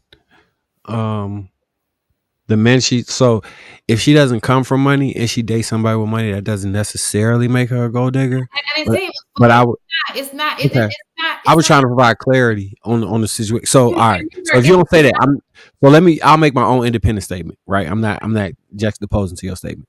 So if she doesn't come from money and you have money and you date, I don't think that necessarily makes her a gold digger. But I agree with Shan on if you have a specific thing in common and it's just money with all the men she's dated previously, I would say so. I also would say because man, we could be honest with ourselves and know, like, hey, she only dated me because of XYZ. She only dated me because I get her in the club for free. She only dated me because when I pull up, the car that I'm driving make everybody in her neighborhood impressed. She only dated me because we can go to this restaurant, and she spends less time talking to me and more time taking pictures of the food that we eating to post on the gram. You know, things like that, I think, should be telltale signs. She only calls me when she's in financial trouble. Every time we have a conversation, she needs to gain something financially from me. She asks me to send her money. It seems randomly, but if you tracked it, it would damn near seem like she had a schedule for how she was trying to request money from you. So okay. So I think we're talking about two different types of gold diggers, right? Okay. It's like he's just being used. So when I think it's a lot of men out here who this is happening to, though. Shane. Like, it's a whole lot of men. What you're saying is equivalent to a man wanting a woman for some pussy. You know what I'm saying? She's using him, he using her. So when I think of gold, that's what I'm saying. When I think of gold digger, I'm talking about a true gold digger. I'm talking about she dating a million. Like, I'm talking about a gold digger. Okay, because gold diggers don't go for thousands; they go for gold. They don't go for silver. Go for gold. Okay, so with that being said, I don't like the three. You know, that's just say the threesome. So when I think of, I guess I was thinking of a different caliber of a gold digger. Because this is beyond the club. Like, who goes to a club as a gold digger? We're talking about, we're going to country clubs. That's the club we're talking about. The club down the street. Most gold diggers are not going to the country club. They're going to the club down the street and they looking for niggas in bottle service. A silver, this bronze, the bronze. They looking for bottle service. Okay. They're looking for cars. They're looking for belts. I get what you're saying. So basically, okay, so let me bring it down because I had something else in my mind. So let me knock it down, okay? So with this type of woman, how would you notice her? And you're intentionally dating, right? You wouldn't have to do all of those things for her. It wouldn't even about that. It'd be genuinely about you. It wouldn't be about, oh, let's go to the club, let's get in VIP. It's like, I want to spend genuine time with him where maybe money is not even involved. You're getting to know the person. You can tell when somebody's genuine about you, right? Like, if somebody wants to spend time with you, they want to talk to you, they want to communicate with you. They put your best interests at heart. You know, those are the genuine things. It has nothing to do with money. It has everything to do with what they do for you, not even monetarily, but just being there for you, the intangible things. Okay. That's how you can tell a gold digger. Now, when it comes to women, in the grand scheme of things, women who, and people are gonna be mad at me for saying this, kind of off the subject. When you're talking about people who use people, people use women sometimes use men for clout to get in the club, just like men use women for sex. That's just how it is. Okay. He wants something from her. She wants something from him. I don't look at that as the same thing as I'm going after a man to marry a man for his money. This is what I'm going after him for. He's locked into a contract with me because I'm trying to get his money, all of his money. That's the difference. You understand? One is on a superficial level. Y'all just talking, boom, boom, boom. He may smash, but you got some dollars out of him. That ghetto shit. I'm talking about a woman who's really trying to go after a man who got something and trying to get half of what he got, like the real deal, where he really he really like to lose something. If she was doing that, how would he be able to determine that? Because I'm sure if you were, so we call that long game the short game, right? So I think when you said the ghetto shit, that's short game. Long game would be somebody that's actually finessing a nigga past the point of no return. And right? that's when it gets a little bit more difficult. That's when she's gonna give you a little bit so she's gonna play you a little, because she thinking this is bigger than this little, you know what I'm saying? She's smarter than that. Like, these are the smart. That's why you end up seeing these dudes, right, who got all these millions, and next thing you know, she was smart. Not to say that all of them are with women who don't love them, because some are in genuine connections with women who love them, right? But we talk about the one who you look at them, you like, dude, you knew that woman didn't like you for that. When you betting outside, when you're 80 years old, you dating a 20-year-old, what do you think she there for? Please, you have to be real with yourself. Some people sign up for that though. They know they got homeboys who are telling them like, "Yo, this ain't looking good. This ain't a good look." But you throw all them red flags away because she loves you for you. So is it fair to say a man should know his sexual market value, and if she's maybe 3 points outside of his value, it's a very high potential that she's using him? Is that a fair statement? I think it's I'll make it even simpler.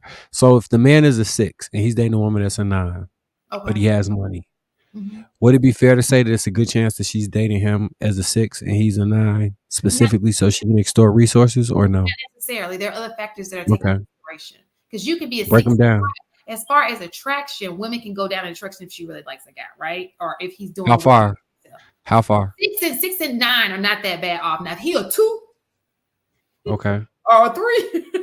What do you think is she's so social, she's like a person who's social. Let's just say he's corny. That's off balance. There's something that's a red flag right there, right? If he's how far is too far where you need to raise a red flag? How many points off? So let's start with this. What y'all have in common? If all he talks about is geek stuff and she has no interest in that, and she's like, "Oh, here he go again," that's already a red flag. Y'all ain't got the same interest, right? She's in it for something else. She can't even have a conversation with you and enjoy your likes. Okay, red flag. 2, if it's all about what you like, "Oh, but I have to wear this," it's always about material things. That is probably a red flag. 3, if you are betting outside of your league. When I say betting outside of your league, when you are, and this is what men, when you are dating somebody who is substantially younger than you, and you can't even get a woman who is your age, who looks attractive for your age, and she doesn't want that, that's a red flag. You understand what I'm saying? That's a red flag. You early 50s, and without the money, you couldn't even pull a woman who is nice looking, who will be attractive on your 50s, but you pulling a baddie who's younger than you, it's a red flag.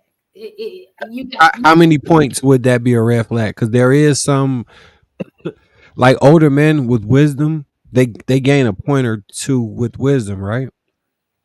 So an immature young man, that would be a 5, right? If that same man at maturity level with stoicism and all those things, I would think he would bump to a 6 or 6.5. 20 years is no longer about wisdom. It's all you have. So when you're with them, but listen to this. When you are with a mate, especially for women, you have to have common. This is why Black women don't like to date outside their race. Black men will date outside their race before Black women will date outside their race, because Black men don't care about all that connectivity crap. Women, it means a lot to them. They want to know that you feel the same way they feel. They have something in common with you. That's just how women roll, right? So if I'm with a man and he's 30 years older than me, what do we pop? We're in two different generations. I'm not going to the Frankie Beverly Mays concert with you as a 20-year-old. I'm just not. I don't want to hear the back in the day buffet radio station. I'm into whatever them babies is going on. The babies, the yachties, or whatever the name is. I'm into that. We have nothing in common. When you start talking and you're losing me because you're talking about an era I'm just not even familiar with, that's a red flag. And then this is the thing, because in her mind, she may genuinely like you now. And unfortunately, you won't even find out the real deal until you get old and life really starts happening to you and she becomes the hospice wife. If she sticks in there, if she wants to go and gets tough and she gets going, you're going to find out real fast. And then sometimes those are the same women who, when they start getting up in age, maybe in their 30s, now you was cute in your 40s, right? She was 20, because 40 is still attraction, right? But now you start to look your age. You really start to look like grandpa. And she with grandpa, Papa Smurf, walking in the mall with Papa Smurf. And people keep on saying, oh, is this your daddy? Nah, she gonna start losing attraction. I don't care what it is. It's gonna be like. And as soon as that other dude blow on her neck, and she's like, oh, okay. Do you think women are like, how what percentage of women do you think cheat? So for one, I think you have to be married to cheat. Okay, look, let me set the standard. So if a woman marries a man for money, right? Mm-hmm. Now, how many women are married? He's 20 years older than her, and he has about $9 million more than she has. Okay. Whatever her amount is, $9 million. Okay. What percentage of women do you think cheat based off of not being attracted to him and only dating him for financial stability? I think that or financial growth. I think that depends on how much sex means to the woman, because women have different sexual desires, right? And so if she's a sexual person, attraction comes with sex. I don't care who you are. That's why men who ain't got nothing and they're attractive get vagina. Y'all be wondering how Pookie got vagina. Well, Pookie fine. You know what I'm saying? He got a job, but he fine. Slanging and danging. But I think that, so that's going to be one thing, right? I can't put a number on it, but I'm going to tell you this. The whole scenario about the pool boy did not come out somebody ad. That shit was really happening. Where you was, if you've ever watched Desperate Housewives, I know some of you guys are too young for that TV show, but it's a thing when your husband and he's just not all that. Sometimes, and you have the attractive wife, that pool boy starts looking a little, hi, you coming over to fix some things? But I'm not saying that's a lot, because there are some people who are not cheating on their man, that they just don't cheat. They hold the truth that if she's a God-fearing woman, more than likely she's not cheating. If she don't read the Bible, if she don't care about none of that, child, you better find you a Christian woman. I gotta call cap on that. What? I have to call cap on that. Because I told you, like, my sexual experience when I was young came from out people that was in the church. Girls that was in the church. Oh, okay. I don't think that, hypocrites. I was about I said true. Most people in church don't read the Bible. They just be going. So they do be going. True Christian woman. A woman who's not in the club one night and they wake up and go to church. If we talk about a true Christian woman, the sanctity. This is how would they identify that? How would these men identify that? Let me tell you this. There's no 100% way. There's no answer to that. But there are telltale signs, right? So look at it this way. Let's take Bill Gates, for example. When he dated his ex-wife, I think her name was Melinda, whatever her name is, starts with an M. They look like they're compatible. They're both brainiacs. They both like the same thing. You look at them, they look like a pair, right? Even the woman he's with now, she looks like he doesn't bet outside his league. He sticks with a certain kind of woman who you like, if he had no money, he'd probably still be with her. You know what I'm saying? That's the same woman. I say I would go into that same umbrella. Like, whatever I could qualify for broke is what I was saying, what I would date rich. Yeah. So I would say that Bill Gates kind of does it right. Okay. Because I can tell. What about Warren Buffett? You know he's a polygamist. I don't know what Warren Buffett's wife looks like though. He has two. Uneven. He has two. Oh, but what do they look like though? You just had to throw that polygamy in there, didn't you? He did. I'm just saying. Okay, so I would have to see them. Some people can eye it and see that this is not even. They're older. They're older women. One of them passed away. They're older women. So one of them had passed away. Let me say this. Now, there's one girl, I think she's maybe 20 years younger than him, right? 20 or 30 years younger than him. But he's an older man, but he's a nice looking older man. Like he's got the muscle. He keeps up with his body, got like a little nice swag. It's possible she really liked him because he's just giving nice swag. You know, he's a nice looking man. You feel me? But that's not, most of them aren't like that. If he walking around with his pants up here, he got the socks, you know, the grandpa look, and she like young twin, it's a little off. Y'all know that shit is, it don't even look right. It don't even look right. She goes to the and it's always about her. It's never about him. It's like I. Very selfish individual. That too can be a red flag. I think it's possible. I heard this the other night. I don't know if I asked you this before. Do you think it's possible for a woman to fall in love with a man that buys her, like to actually love him, off of him, like he provides a lifestyle for her that she could not provide for herself? He spends as much money as possible. Can she actually fall in love with him for real? Yes. I listen. Okay, so there's between being in love and love, two different things. Because you can love somebody who cares, but not be that. You see what I'm saying? So I think that people, even in gold digging situations, it doesn't mean they don't love the man. Okay, let me rephrase it. Doesn't mean it just means it's not the love that he's probably looking for. You know what? So if he lost all his money, would she still love him? Now that is the indication of exactly. If he was to call her up, like, baby, I gamble all the money away, he'll find her real fast. Would you say that's a fair test then for men to pretend like they went broke and then see where they stand? Listen, if you have a lot to lose, I feel like anything you can go get. Look, you got that much money, go order a polygraph. Make her ass take a polygraph. You ain't got the money, put her ass on them little things, stick that shit onto it. That should pick it up. With them like $100. Yeah, they're not that expensive. Yeah, they're not.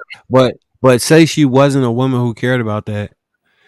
And after you put on a polygraph, she no longer fucked with you like that for real because she felt the way about having to take a polygraph to see if she was for real. Because I think that's what stopped a lot of men from getting paternity tests. Let me tell you this. They like, I think she loved me. And let me say it. I think she loved me. And if I ask her for this paternity test, it's going to forever alter the course of the relationship. And if she loved me and I asked her the paternity test, now we move forward with her thinking I don't trust her. So it's going to create, difficulty within a relationship. What would you say to that?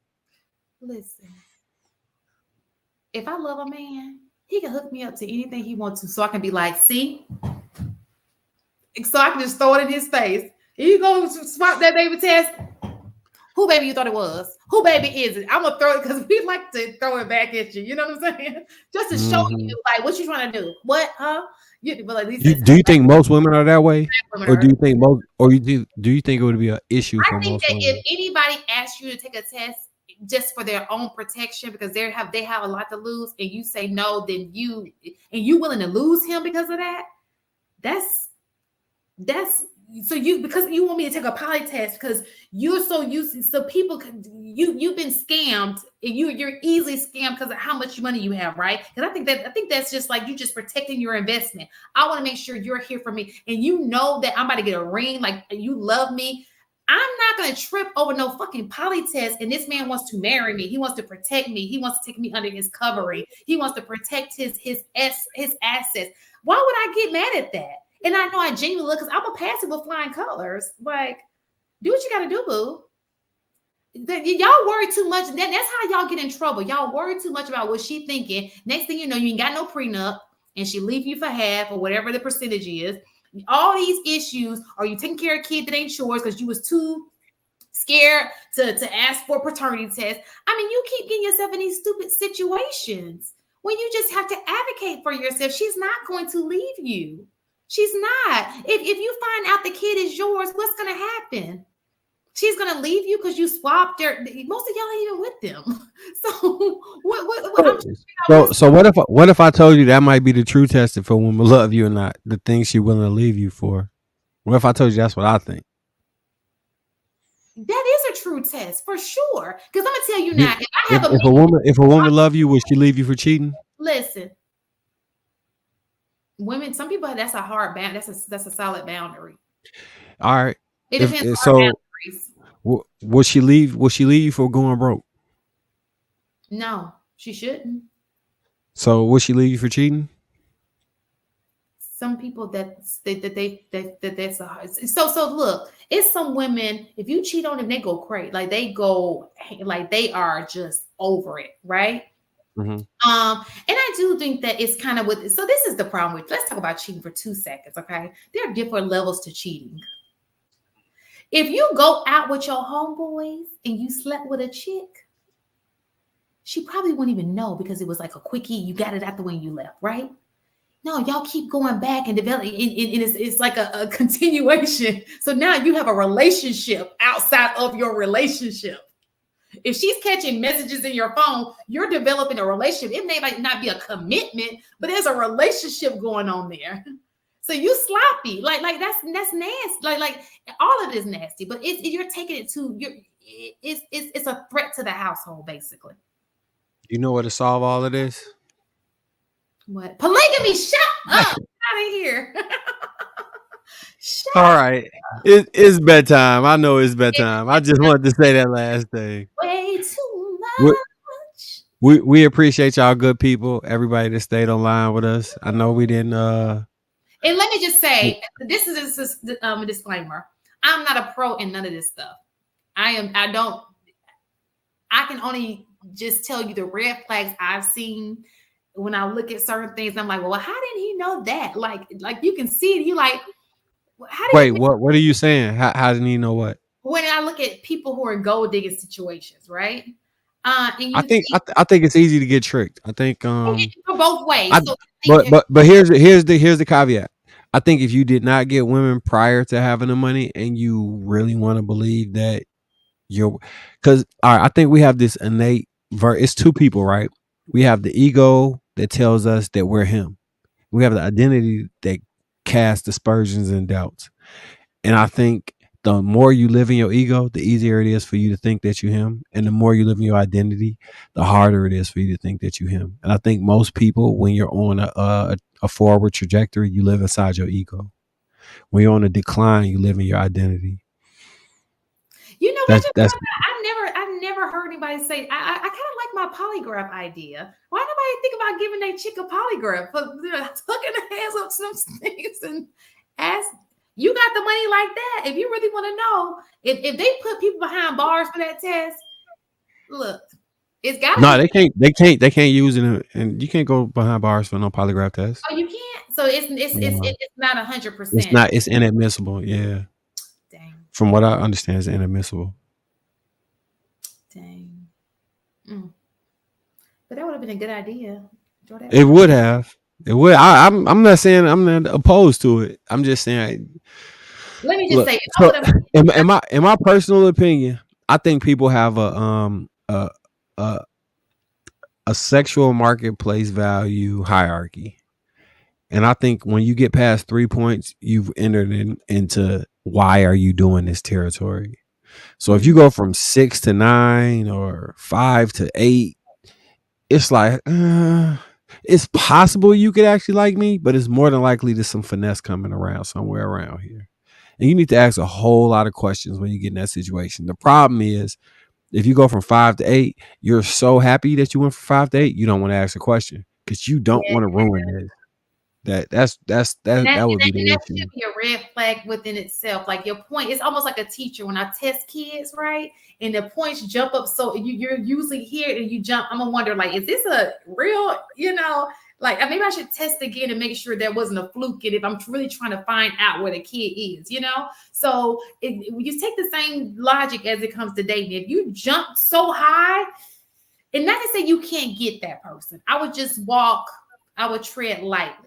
And because what you could do too is look at her exes, because you can look at her exes and see what kind of men they were as far as how much they pull, but also her attraction level. For example, if she's used to dating these 10s, these guys who are 10s, and then you're like a 2 in attraction, that's a red flag. Now, because there's some women who are just not attracted to 10s. They may like men like you, and if they're consistent. Medium ugly. So medium ugly, but listen to what I'm saying. That's my category. I'm in the medium ugly category. So, so look at it this way. If she used to dating 3s and some of those 3s don't have money, you may have found the person for you, right? Because that's just her attraction. She's attracted to those guys, okay? That's her natural attraction. And she has a background showing that she's attracted to this, and some of them didn't have money. There was some of them who didn't have money attached to it. So that's a good. But if she's used to dating a certain kind of man, and then she's dating you, and the only thing different is you have money from these other guys, I don't know. Yeah, look at that. So but some people don't care. I think some people know they're being used and they don't care. I agree with you on that. But if you did care, looking at her exes would determine some things.